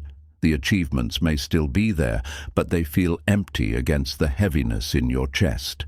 Sadness strips away the outer layers and forces you to look inward. And though this feels painful, it is also one of the greatest gifts sadness can offer. It teaches you to know yourself deeply. Self-knowledge is not always comfortable. To know yourself is not simply to see the good, the strong, the admirable parts of who you are. It is also to face the fragile, the wounded, the fearful, and the hidden parts you often try to avoid. Sadness brings these hidden aspects into the light. It exposes your attachments, your unmet needs, your illusions. It reveals where you are clinging, where you are resisting, where you are not being true to yourself. This can feel overwhelming, as if sadness is tearing down the life you thought you had built. But in truth, sadness is not destroying you, it is revealing you. It is showing you who you are beneath the masks, beneath the noise, beneath the roles. In Buddhism, there is a teaching that the self we cling to is not a fixed, permanent thing, but a collection of experiences, thoughts, and emotions constantly changing. Sadness helps you see this. When you say, "I am sad," you begin to notice that sadness comes and goes. If sadness were your true self, it would never leave. But it does leave, just as joy comes and goes, just as every emotion rises and falls. Sadness shows you that you are not your emotions. You are the awareness that experiences them. This insight is the beginning of self-knowledge. Sadness also reveals your values. When you are sad, you begin to ask, why does this hurt so much? What am I truly grieving? Often, sadness points to what you care about most deeply. If you are sad because you lost someone, it is because you loved them deeply. If you are sad because a dream collapsed, it is because that dream carried your hopes and meaning. If you are sad because of disappointment, it is because you valued trust or recognition. In this way, sadness acts like a compass. It points to the places in your life where your heart is most invested. By listening to sadness, you learn what truly matters to you. This is another layer of self-knowledge, understanding your attachments. Some attachments reflect your genuine values, like love and connection. Others reveal illusions, like the belief that external success will make you whole. Sadness unmasks these illusions. For example, if you feel sadness because recognition was taken away, you begin to see how much of your identity was tied to others' approval. If you feel sadness because of material loss, you begin to notice how much you relied on possessions for security. By exposing these attachments, sadness gives you the chance to ask, is this truly who I am? Do I want to keep living this way? Through this process, sadness invites honesty. Most people live with hidden wounds they prefer to ignore. But sadness refuses to let you hide. It insists that you face your loneliness, your insecurities, your fears. This can feel like breaking, but it is actually healing. Wounds cannot heal if they remain hidden. They need to be acknowledged, felt, and understood. Sadness, though difficult, is the force that brings them into awareness. Once you see them clearly, you can begin to care for them with compassion. This is what it means to know yourself deeply, to stop running from your pain and to embrace it as part of your journey. Sadness also teaches self-awareness by slowing you down. In moments of sadness, you cannot rush in the same way you normally do. Your energy pulls inward. You reflect more. You notice your thoughts, your emotions, your patterns. This slowing down is not a weakness. It is an opportunity. In stillness, you begin to observe how your mind reacts, how it clings, how it resists. You notice the stories you tell yourself. I will always feel this way. Life is against me. I am not enough. These stories are not truths. They are habits of thought. Sadness brings them into the light so that you can question them. You begin to see the difference between what is real and what is the story your mind has created. In this way, sadness cultivates mindfulness. Mindfulness is the practice of observing your experience without judgment. When sadness is present, mindfulness teaches you to notice it as a passing state, not as your identity. You begin to say, sadness is here, instead of, I am sadness. This subtle shift creates space. It allows you to see sadness without being consumed by it. That space is self-awareness. It is the recognition that you are not defined by your emotions. You are the one who observes them. Sadness also guides you to self-compassion. When you truly know yourself, you realize that you are not perfect, that you carry wounds, that you sometimes stumble. Sadness makes these imperfections visible. But rather than judging yourself, sadness invites you to be gentle. It teaches you to say, I am hurting right now, and that is okay. I am human. This self-compassion is a crucial part of self-knowledge, because knowing yourself is not only about seeing clearly, it is about embracing yourself fully, with kindness. When you stop fighting against yourself, you find peace. Another way sadness deepens self-knowledge is by expanding your perspective. When you are sad, you often feel small, vulnerable, fragile. Yet this very fragility connects you to something larger. You begin to see that your sadness is not separate. It is part of the universal human experience. Everyone feels sadness. Everyone knows loss. Everyone carries unspoken pain. This recognition humbles you. It reminds you that you are part of the great tapestry of existence. Your sadness is not only yours, it is a reflection of the sadness of all beings. This awareness expands your identity from the small self to the larger whole. Perhaps the deepest self-knowledge sadness offers is the discovery of the stillness within. When everything on the surface feels unstable, when emotions rise and fall like waves, sadness pushes you inward to look for something unchanging. And if you look deeply enough, you find it. You find the quiet awareness that is always present, always watching, always steady. This awareness is not sad, not happy, not broken, not fixed. It simply is. It is the true self beyond stories, beyond roles, beyond emotions. Sadness leads you here by stripping away everything else. So when sadness comes, instead of running from it, listen to it. Ask yourself, what is this sadness revealing about me? What attachments is it showing me? What illusions is it asking me to release? What truth is it pointing me toward?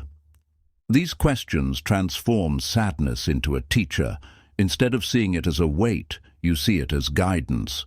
Each time sadness visits, it offers you a chance to know yourself more deeply, to see more clearly, to live more authentically. Self-knowledge is not about perfection, it is about honesty, compassion, and awareness. Sadness teaches all three.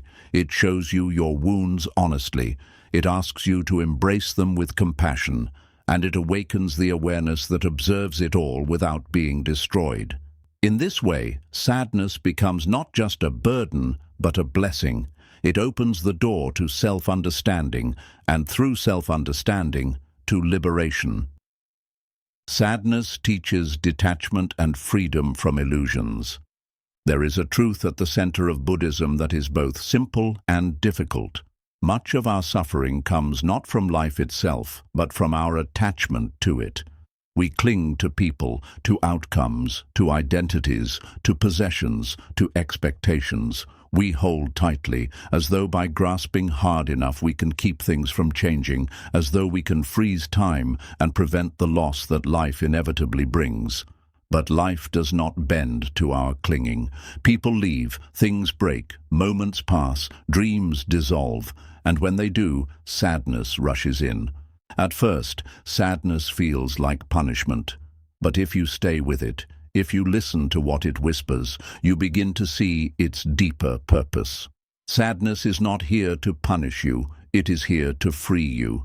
It teaches you detachment, the gentle art of loosening your grip on illusions so that you can discover peace in a world that is always changing. Detachment is often misunderstood. Some think it means not caring, not loving, not feeling. They imagine detachment as coldness, as indifference, as a way of shutting down the heart. But true detachment is not about closing, it is about opening.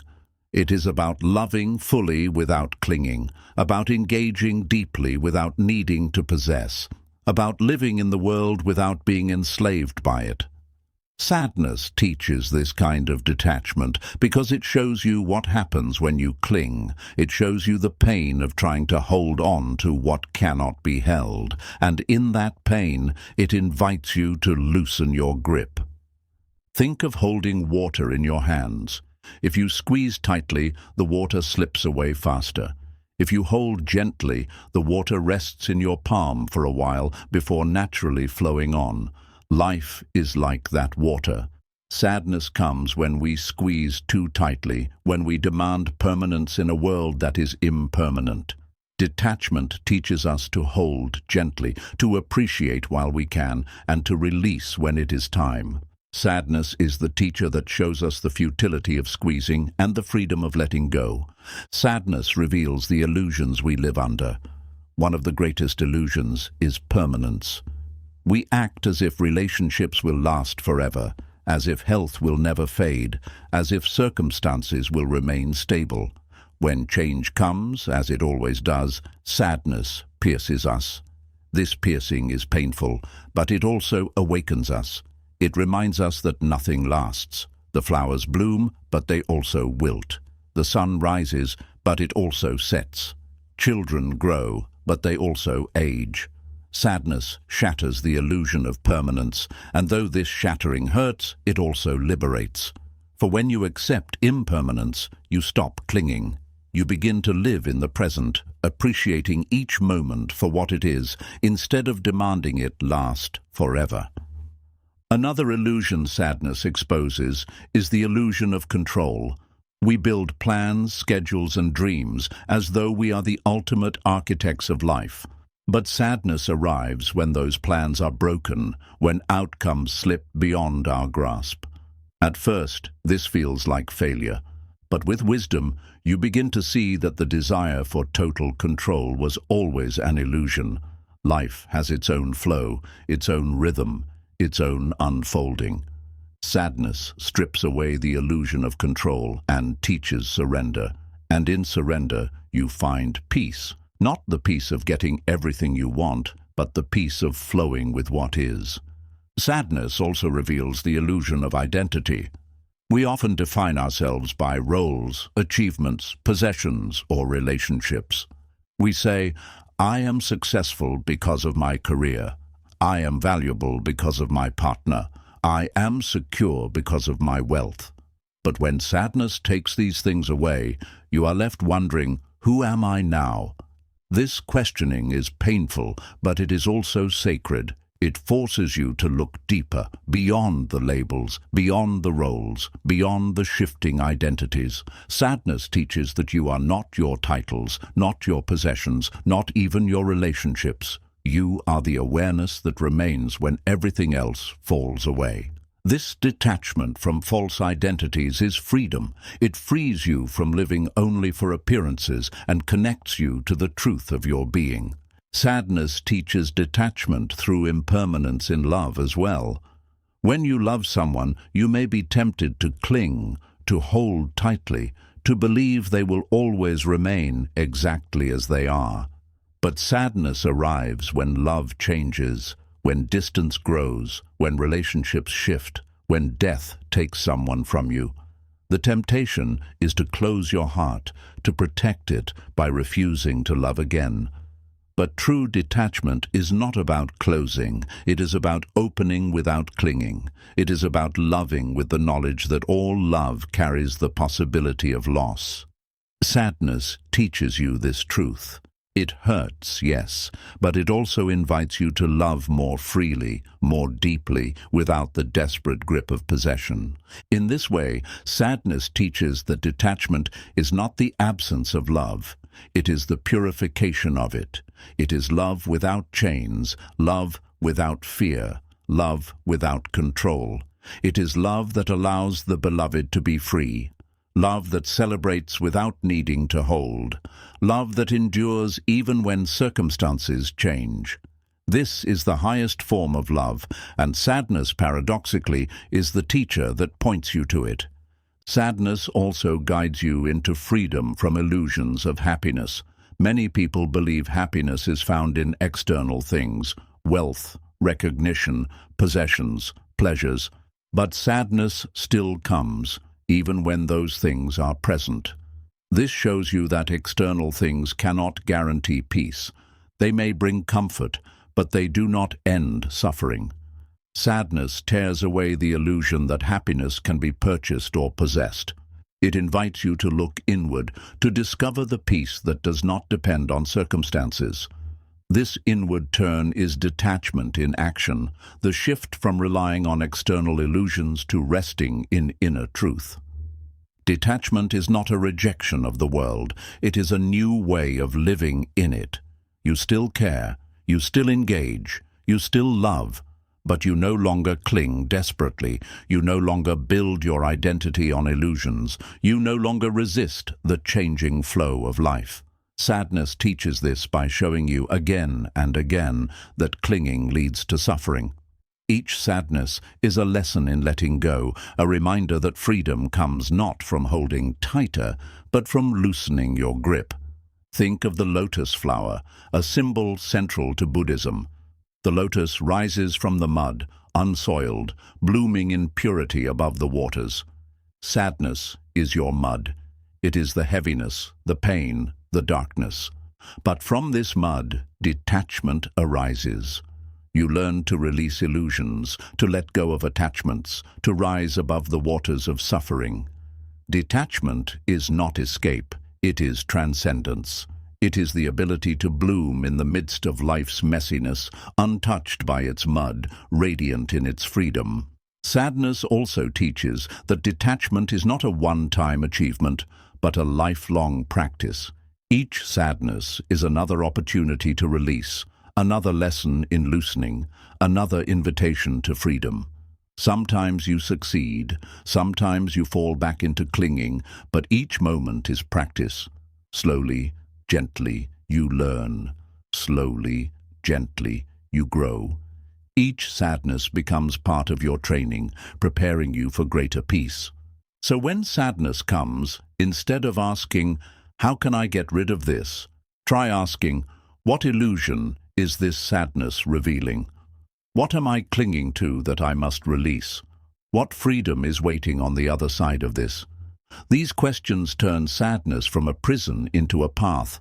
They turn tears into teachers, pain into practice, sorrow into awakening. Detachment is freedom, not freedom from life, but freedom within it. It is the ability to live fully, to love deeply, to feel profoundly, without being enslaved by illusions. Sadness, though difficult, is the teacher that guides you to this freedom.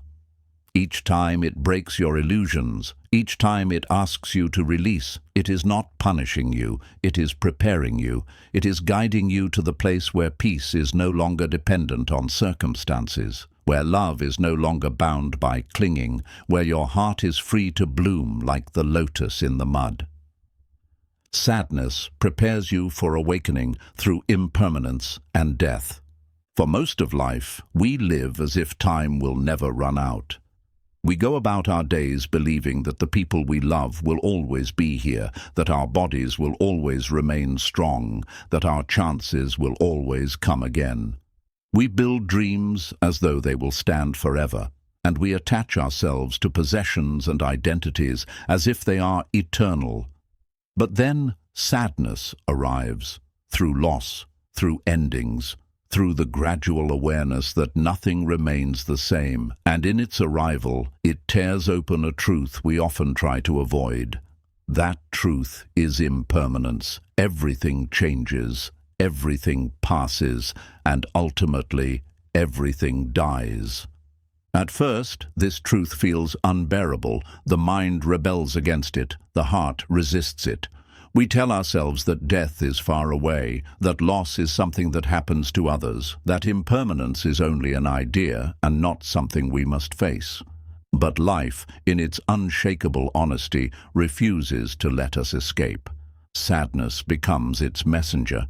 Each time we lose something, each time a door closes, each time we are forced to say goodbye, sadness whispers, "This is the nature of all things. Nothing lasts, nothing can be held." It is a painful lesson, but also one of the most liberating. For when you accept impermanence, you stop clinging to illusions. You begin to live in alignment with truth, and in that alignment lies awakening. In Buddhism, impermanence, anicca, is one of the three marks of existence. To deny it is to live asleep, forever chasing permanence in a world that cannot give it.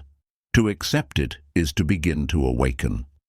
Sadness helps you take this step because it makes impermanence impossible to ignore. When someone you love dies, when a relationship ends, when your own body begins to age, you can no longer pretend that things stay the same. Sadness forces you to see the fragile, fleeting nature of life. This seeing hurts, but it also opens your eyes. And once your eyes are open, you cannot go back. Impermanence is not meant to make life meaningless. Quite the opposite. It makes life precious. When you accept that nothing lasts, you begin to value each moment more deeply. You no longer take time for granted. A smile becomes sacred. A hug becomes a treasure. A conversation becomes a gift. Sadness teaches this because it is sadness that shows you what you have lost. In grief, you realize how much those moments meant to you. And if you are willing, sadness can also remind you to cherish what remains, to hold the present with reverence, to live fully before it, too, passes into memory. Death is the ultimate teacher of impermanence, and sadness is the shadow that prepares you to face it. In most cultures, death is avoided, feared, hidden away. But in Buddhism, death is not denied. It is contemplated, accepted, and even embraced as part of the path. The Buddha encouraged his followers to reflect often on death, not to cultivate despair, but to cultivate wisdom. For when you remember that death is inevitable, you stop wasting time. You stop clinging to trivial things. You begin to ask what truly matters, what is truly worth your heart. Sadness brings you to this reflection. When someone dies, sadness shatters your illusions of permanence. It makes you confront your own mortality. It reminds you that your time too is limited. And though this confrontation is painful, it is also awakening. Sadness also shows you that death is not only physical. There are many small deaths in life. The death of a dream, the death of an identity, the death of a season of your life. Each ending carries sadness, but also the seed of transformation.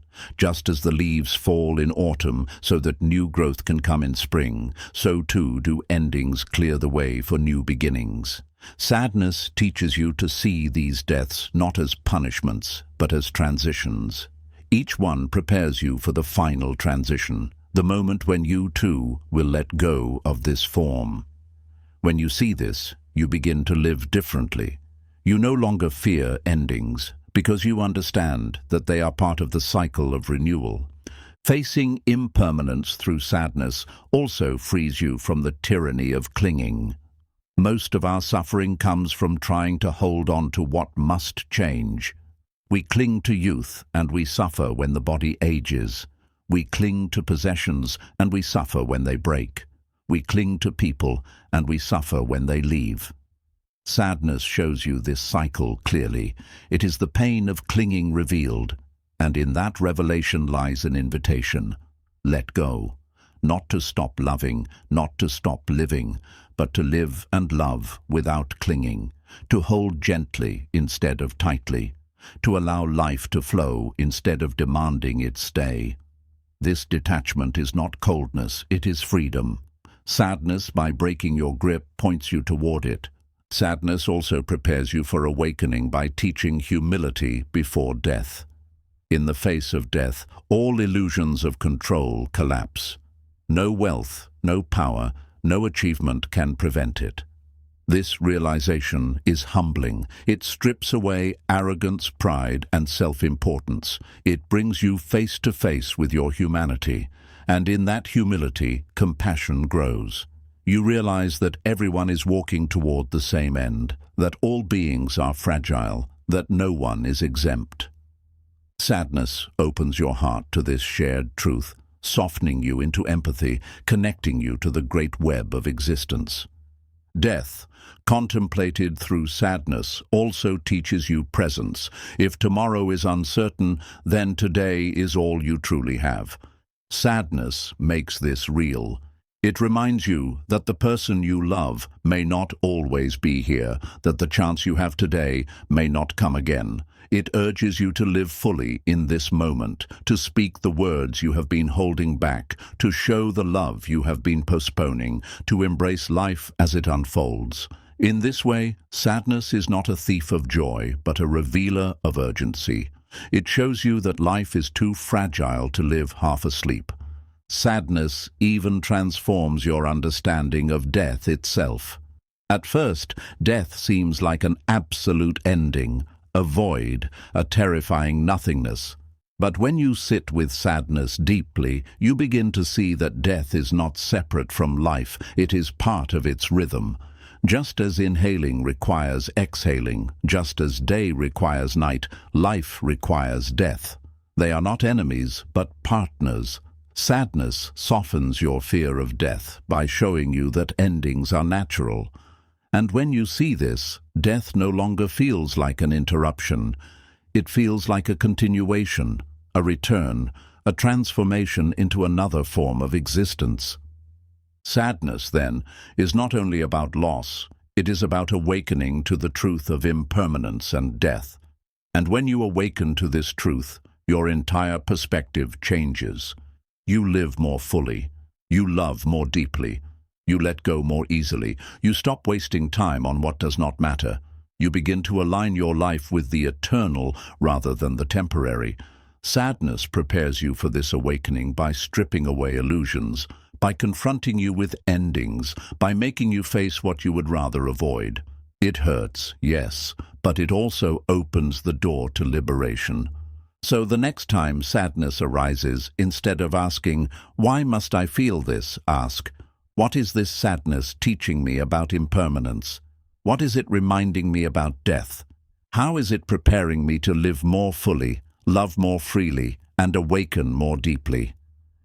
In this way, sadness becomes your teacher. It is not only a shadow, but a guide, leading you through impermanence and death into the light of awakening. Sadness prepares the heart for universal love.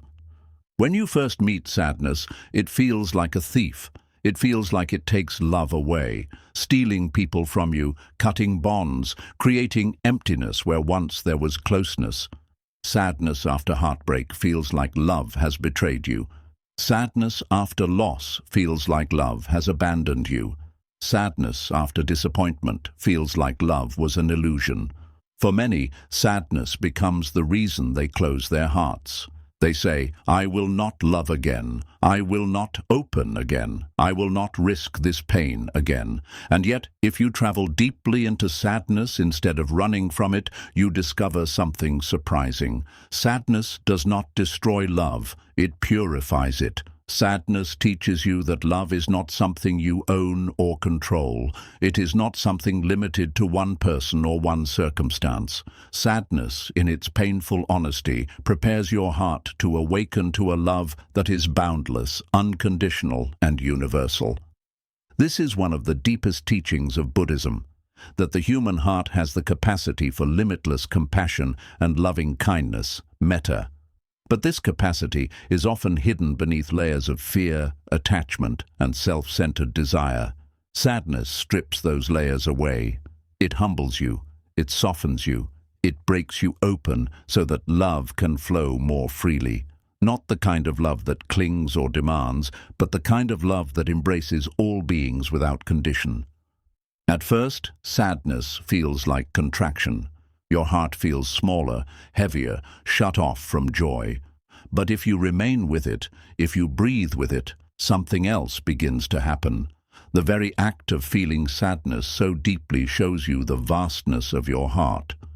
If your heart were not vast, you could not feel so much. The capacity for sadness is also the capacity for love. They are not opposites, they are two sides of the same coin. The deeper you feel one, the deeper you are able to feel the other. Sadness, then, is not proof of weakness. It is proof of your heart's ability to expand. Sadness also teaches you about the nature of love itself. Most of the time, when we say we love, what we mean is that we are attached. We love as long as the other person fulfills our needs. We love as long as things stay the same. We love as long as we do not have to face loss. But sadness shows us that this kind of love is fragile. It shatters when circumstances change. True love, on the other hand, endures even when the form changes. When someone you love dies, sadness teaches you that love is not gone. It has simply taken a new form. It remains in memory, in gratitude, in the compassion you extend to others because of what you learned through them. Sadness teaches that real love is not about possession, but about presence. It is not about holding tightly, but about opening widely. Sadness also awakens compassion because it makes suffering real. You may have heard that all beings suffer, but until you have felt sadness in your own body, those words remain abstract. When sadness comes, you suddenly understand. You know what loneliness feels like, what grief feels like, what disappointment feels like. And in that understanding, you can no longer ignore the suffering of others. You look at someone in pain, and instead of judgment, you feel tenderness. Instead of turning away, you feel called to reach out. Your own sadness becomes the bridge that connects you to the sadness of all beings. This is the seed of universal love, the recognition that we are all vulnerable, all fragile, all walking the same path of impermanence. Sadness also reveals the futility of closing the heart. When you are sad, you may want to protect yourself by building walls. You may think that if you do not love again, you cannot be hurt again. But in truth, the walls you build do not keep out sadness. They keep out love. They imprison you in numbness, in isolation. Sadness teaches that the only way forward is not to close but to open, to risk loving again, not despite sadness, but because of it. Because you now know how precious love is, how fragile life is, how fleeting time is. Sadness, when faced fully, does not harden the heart. It softens it. It teaches you to love more deeply, more gently, more generously. In Buddhism, the practice of loving kindness meditation, metta bhavana, involves extending love outward in widening circles. First to yourself, then to loved ones, then to strangers, then even to those you find difficult, and finally to all beings everywhere. Sadness makes this practice real. When you have felt sadness, you can truly wish for all beings to be free from it. You know how heavy it feels, how lonely it can be. You know what it means to long for comfort, for peace, for relief. And so when you say, "May all beings be free from suffering. May all beings be at peace," it is no longer just words.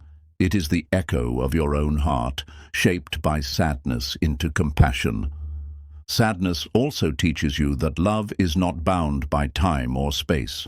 When someone you love dies, sadness may tell you that the connection is gone. But if you look deeply, you see that love remains. It flows through memory, through the lessons they left you, through the way you carry them in your actions and your compassion for others. Sadness teaches you that love is not limited to physical presence. It is an energy that continues, that transforms, that connects. This realization expands your understanding of love beyond personal attachment into something more universal. Sadness even prepares you to extend love to those you once considered enemies. When you have felt sadness, you begin to see that those who hurt others are also hurting themselves. Their cruelty is often born from their own suffering, their own sadness unacknowledged. This does not excuse their actions, but it changes how you see them. You no longer respond only with hatred. You recognize that they too are caught in the web of suffering. This recognition allows compassion to arise even for those you once thought unworthy of it. Sadness, then, is the teacher that breaks down the boundaries of your love and makes it boundless. Universal love is not sentimental. It is not about liking everyone or pretending suffering does not exist. It is about recognizing the shared humanity in all beings, the shared fragility, the shared longing for peace. Sadness trains you in this recognition. It makes you aware of your own vulnerability, and through that awareness, you see the vulnerability in others. You realize that at the core, everyone wants the same thing: to be happy, to be safe, to be free from suffering. This realization transforms sadness from a private burden into a universal connection. In this way, sadness purifies love. It removes the selfishness, the clinging, the illusions. What remains is love that is patient, compassionate, and unconditional. It is love that does not demand, does not control, does not fear loss. It is love that gives freely because it understands that love itself is the essence of life. This is universal love, and sadness is one of its greatest teachers. So when sadness next visits you, instead of closing your heart, let it open you. Instead of seeing sadness as the enemy of love, see it as its purifier. Let sadness remind you that life is fragile, that love is precious, that every being suffers, that compassion is needed. Let sadness connect you to others, soften you, deepen you, and let it prepare your heart for the highest form of love, the love that embraces all beings, without condition, without boundary, without end. In the end, sadness does not take love away. It expands it. It transforms personal love into universal love. It teaches you that love is not limited to a person, a time, or a place. It is the very fabric of your being, the very essence of awakening. Sadness is the fire that burns away illusions until only this truth remains, that to be alive is to love, and to love fully is to be free. Sadness prepares the soul for peace beyond opposites. Human beings spend much of life chasing one thing and running from another. We chase joy, pleasure, comfort, recognition, and success. We run from sadness, pain, discomfort, rejection, and failure. We divide life into opposites, good and bad, happy and sad, desirable and undesirable, and then we spend our lives grasping at one side while resisting the other. But this endless grasping and resisting creates suffering. For no matter how much we chase joy, it fades. No matter how much we resist sadness, it arrives. The wheel turns, and we are caught in its cycle, up and down, elated and broken, fulfilled and empty. Sadness, though painful, plays a crucial role in breaking this cycle. It reminds us that joy alone is not permanent, that sorrow cannot be avoided, that clinging to one and rejecting the other will only exhaust us. Sadness shows us that peace cannot be found by holding onto one side of life's opposites. True peace is found beyond opposites, in the stillness that holds them both. At first, this seems impossible. How can peace exist in sadness? How can peace exist in loss, in heartbreak, in grief? Our instinct tells us that peace means the absence of pain, but Buddhism teaches something deeper. Peace is not the absence of pain, it is the presence of equanimity. Equanimity, upekkha, is the state of balance, the state of resting in awareness, the state of no longer being tossed violently between joy and sorrow. It does not mean you stop feeling. It means you stop clinging and resisting. You allow life to rise and fall, like waves on the ocean, while you remain anchored in the vast depth beneath. Sadness prepares you for this equanimity because it forces you to face what you cannot control. Joy comes easily. You do not resist it. You do not question it. You simply enjoy it. But sadness is different. It shakes you, unsettles you, breaks your illusions. It makes you confront impermanence, loss, vulnerability, and in doing so, it gives you a choice. Either you remain trapped in resistance, endlessly asking why, endlessly demanding things be different, or you begin to accept. Acceptance does not mean you enjoy the sadness. It means you allow it to be here without fighting. And in that allowing, you discover a new kind of peace. Not the peace of pleasure, but the peace of balance. This peace beyond opposites is subtle. It is not the loud joy of celebration. It is the quiet stillness of presence.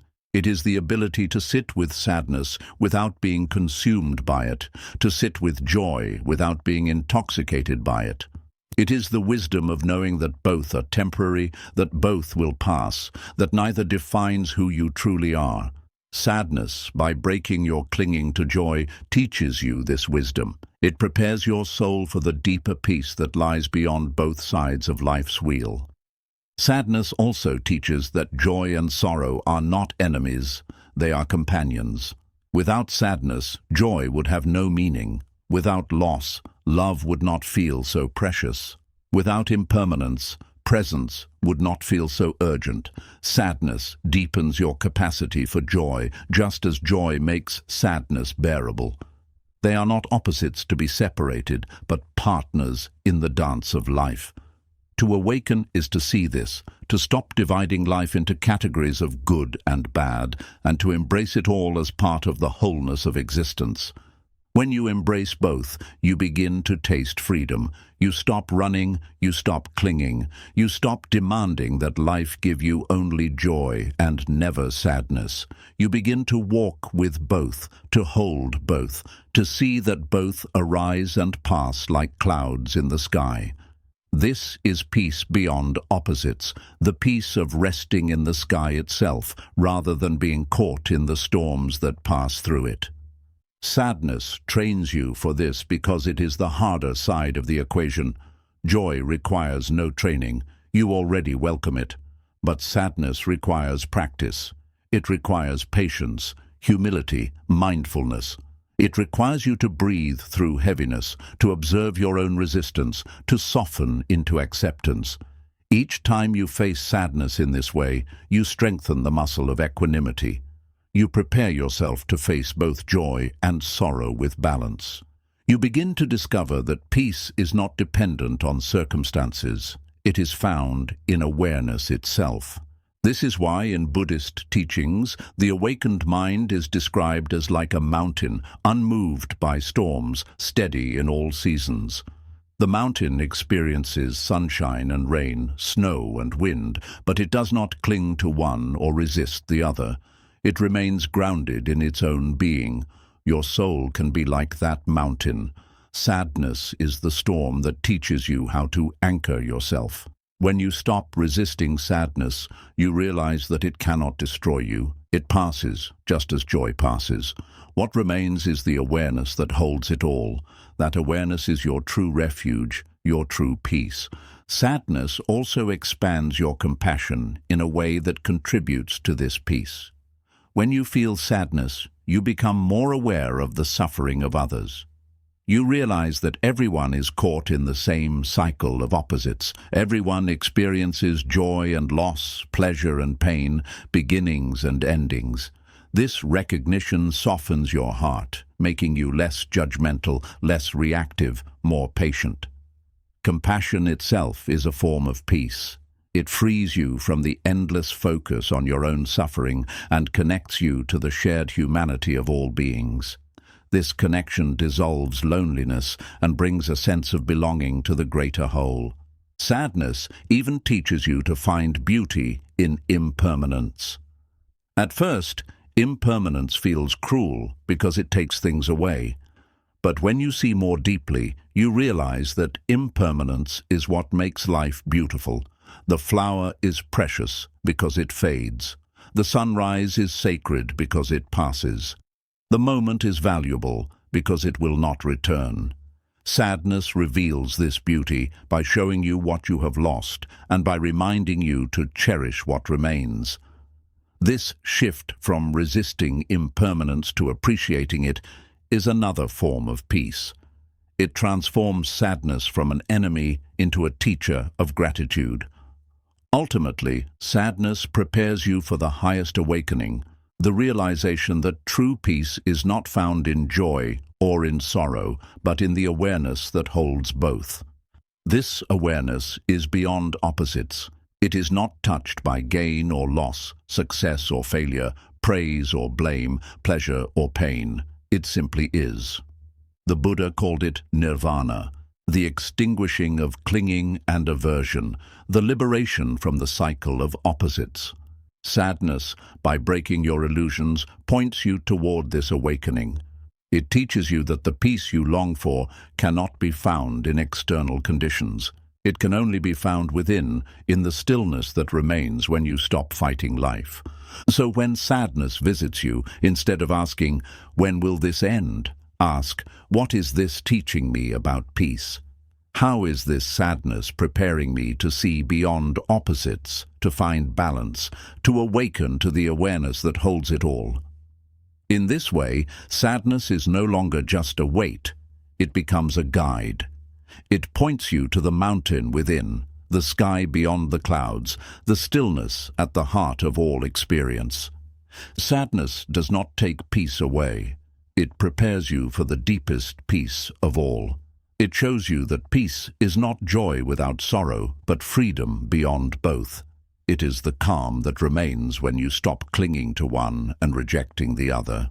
It is the awakening that dawns when you realize that life's opposites are not enemies but teachers, guiding you to the truth that has always been within you. Sadness as the teacher of enlightenment through compassion and wisdom. If you look closely at the great teachers of humanity, the sages, the saints, the Buddhas, you will notice something profound. They are not people who never knew sadness. They are people who allowed sadness to shape them. They did not run from grief. They did not deny impermanence. They did not harden themselves against loss. Instead, they walked directly into the heart of sadness, and in that walking, they discovered something extraordinary. They discovered that sadness, when held with mindfulness and love, is not an enemy but a teacher. It is the teacher that unites compassion and wisdom, the two wings of enlightenment. In Buddhism, compassion, karuna, and wisdom, prajna, are often compared to two wings of a bird. With only one wing, you cannot fly. Compassion without wisdom can become entangled in attachment, trying to save others without seeing the true nature of suffering. Wisdom without compassion can become detached in a cold way, seeing truth but not caring for those still caught in pain. But when both wings move together, the bird rises into the sky of awakening. Sadness is the teacher that cultivates both wings in your heart. It deepens compassion by making you tender to the suffering of all beings, and it deepens wisdom by revealing the truth of impermanence, non-self, and the futility of clinging. Sadness teaches compassion first by breaking your illusions of separateness. When you are sad, you realize you are vulnerable. You realize you are not invincible, not untouchable. This humbles you and makes you sensitive to the vulnerability of others. You see more clearly that behind every face is a story, behind every smile may be hidden tears, behind every confident appearance is a fragile being longing for peace. Sadness awakens empathy in you. You begin to feel not only for yourself, but for all beings. This empathy matures into compassion, the wish to ease suffering wherever it exists. But compassion alone is not enough. Without wisdom, compassion can become entangled in saviorhood, in the belief that you can take away others' suffering by force, or that you can protect yourself from sadness by controlling life. This leads only to more pain. Here is where sadness also teaches wisdom. Through sadness, you realize that suffering is part of life. It cannot be erased by control or possession. You cannot stop impermanence. You cannot hold back death. You cannot force joy to stay. This wisdom is painful at first, but it is also liberating. It frees you from illusions. It shows you that the path is not to eliminate suffering from existence, but to awaken within it. Sadness unites compassion and wisdom by showing you both the reality of suffering and the futility of clinging. Compassion says, "I feel your pain. I do not turn away." Wisdom says, "This pain is impermanent. It is not the whole of you." Together, they guide you toward enlightenment. Compassion keeps your heart open. Wisdom keeps your mind clear. Compassion prevents cold detachment. Wisdom prevents drowning in sorrow. Sadness, as a teacher, ensures that neither side is missing. Think of grief after losing someone you love. Compassion arises naturally. You understand suffering deeply. You feel connected to others who grieve. You extend kindness to those in pain. But wisdom also arises. Impermanence becomes undeniable. The truth of death confronts you directly. The futility of clinging becomes clear. Sadness gives you both lessons at once. It teaches you to love without possession, to grieve without despair, to honor impermanence without fear. This union of compassion and wisdom is enlightenment in practice. Sadness also teaches compassion for yourself. Often we are harsher to ourselves than we are to others. We criticize ourselves for feeling sad, as if sadness means weakness, as if we should always be strong, always happy, always in control. But sadness teaches self-compassion. It invites you to say, I am hurting right now, and that is human. I do not need to be perfect. I need to be kind to myself. This self-compassion is not indulgence. It is wisdom. It recognizes that you cannot extend genuine love to others if you do not also extend it inward. Sadness, by humbling you, gives you the chance to practice this inner kindness. On the side of wisdom, sadness also teaches non-self, anatta.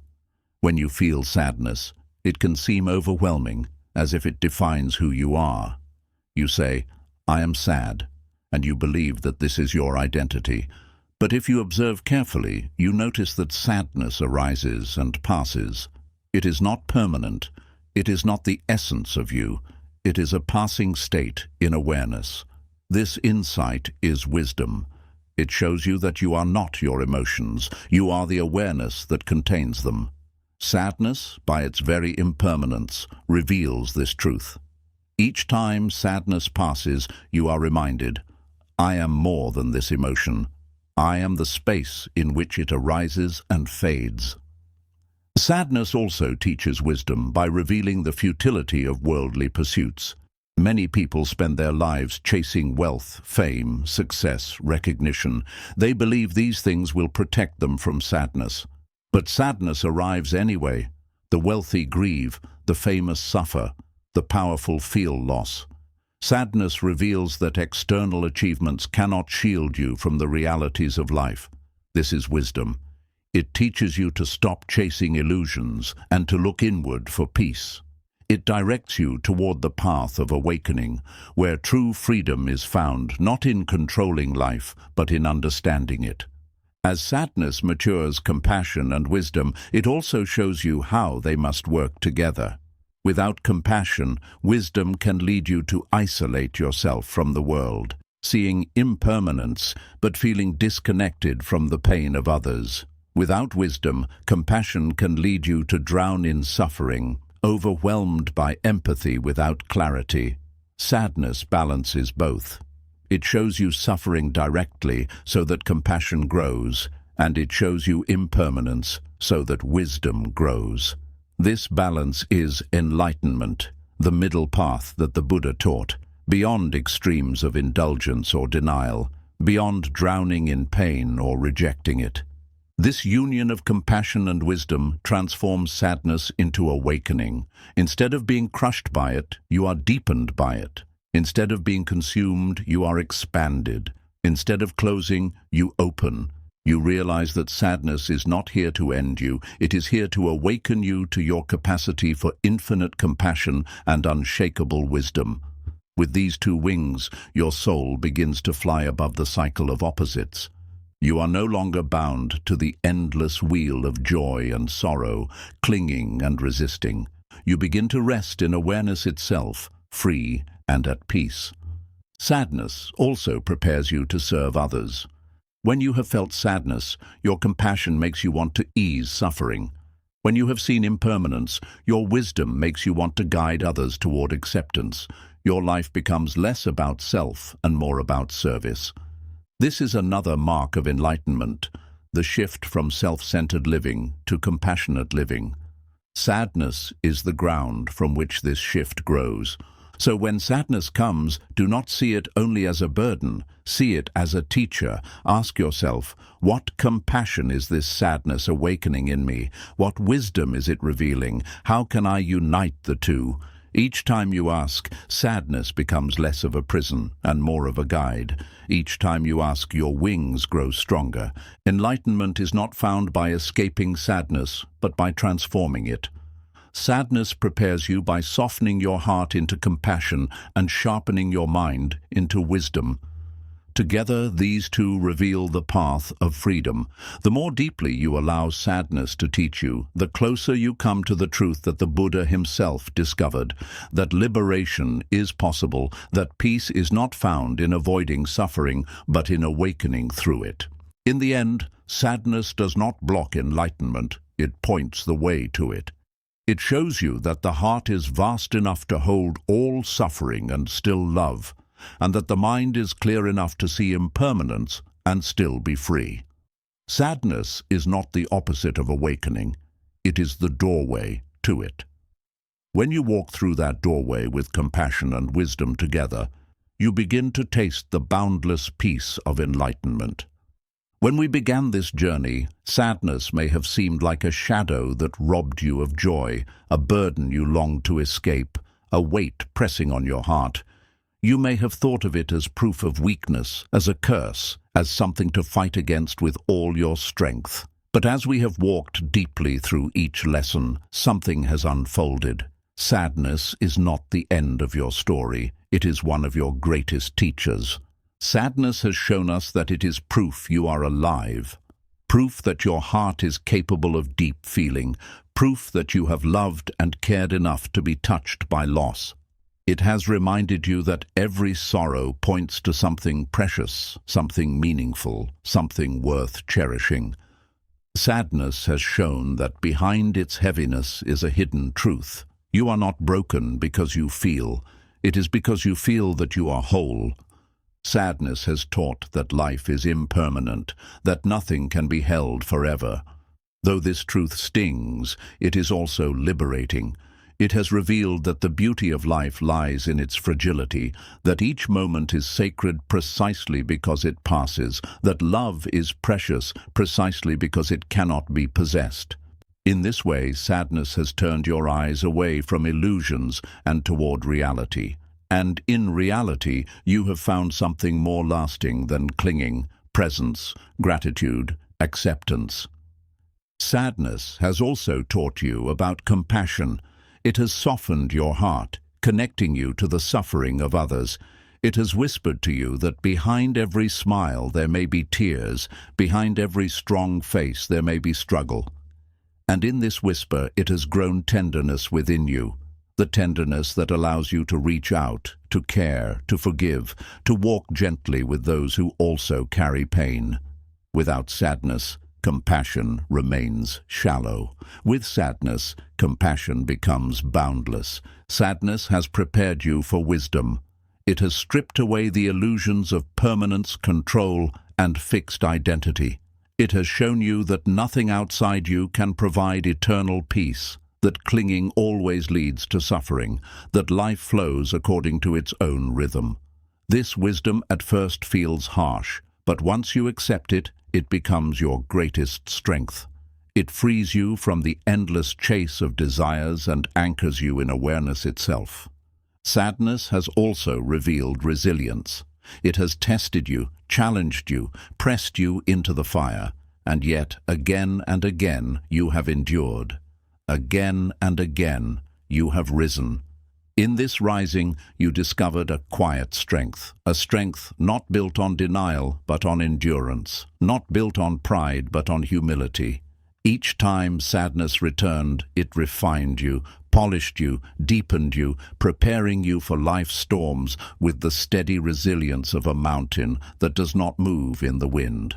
Sadness has taught acceptance and surrender.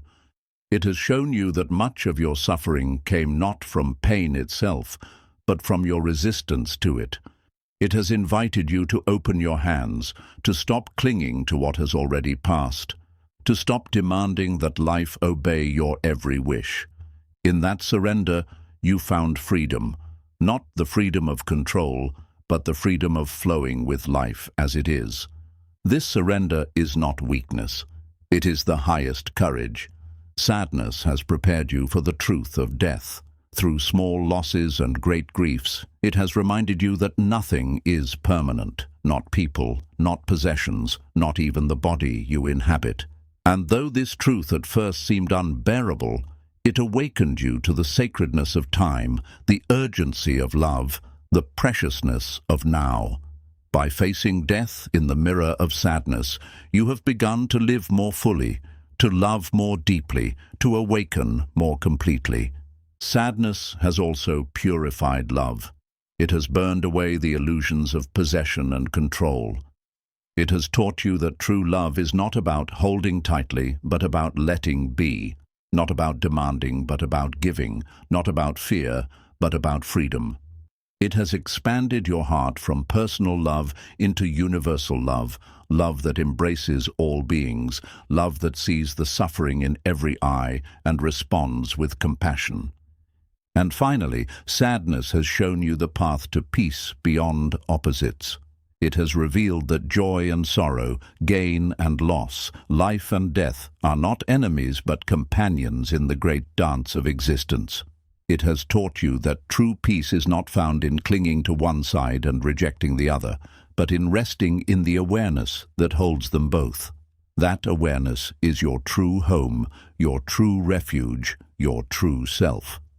Sadness, by pushing you into the heart of suffering, has led you back to this place of stillness. So what is the hidden gift of sadness?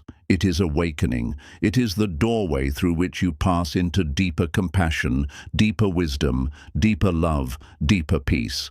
Sadness is not here to end you. It is here to open you. It is here to remind you that you are vast enough to hold both joy and sorrow, strong enough to endure loss, gentle enough to extend compassion, wise enough to accept impermanence, awake enough to see beyond illusions. If you look back on your life, you will see that every moment of growth, every deepening of your soul, every awakening of your heart was accompanied by sadness. It was sadness that humbled you, sadness that broke you open, sadness that pushed you inward, sadness that taught you to let go. You may not have wanted it, but without it, you would not be who you are today. And so, instead of running from sadness, bow to it. Instead of seeing it as punishment, see it as teacher. Instead of treating it as the end, see it as the path. For sadness is not the darkness you thought it was. It is the shadow that makes the light visible. It is the storm that teaches you to find shelter within. It is the silence that prepares you to hear the truth. The purpose of life is not to avoid sadness, but to awaken through it. The purpose of life is not to cling to endless joy, but to find peace beyond joy and sorrow alike. The purpose of life is not to escape suffering, but to transform it into compassion, wisdom, and love. Sadness, in all its forms, prepares you for this purpose. It is not here to destroy you. It is here to guide you home. So the next time sadness comes, welcome it as a teacher. Sit with it. Listen to it. Ask what it is showing you. Let it soften your heart, sharpen your mind, open your soul. Let it carry you beyond illusions into truth, beyond fear into freedom, beyond opposites into peace. For within sadness is the seed of awakening, and when you allow it to bloom, you will discover the deepest gift of all, that your soul was never broken, never lost, never incomplete. It was only waiting to be awakened. And in that awakening, you will see that sadness has never been your enemy. It has always been your companion, walking with you, guiding you, shaping you into someone who can live, love, and awaken fully. Sadness was not the obstacle, it was the path,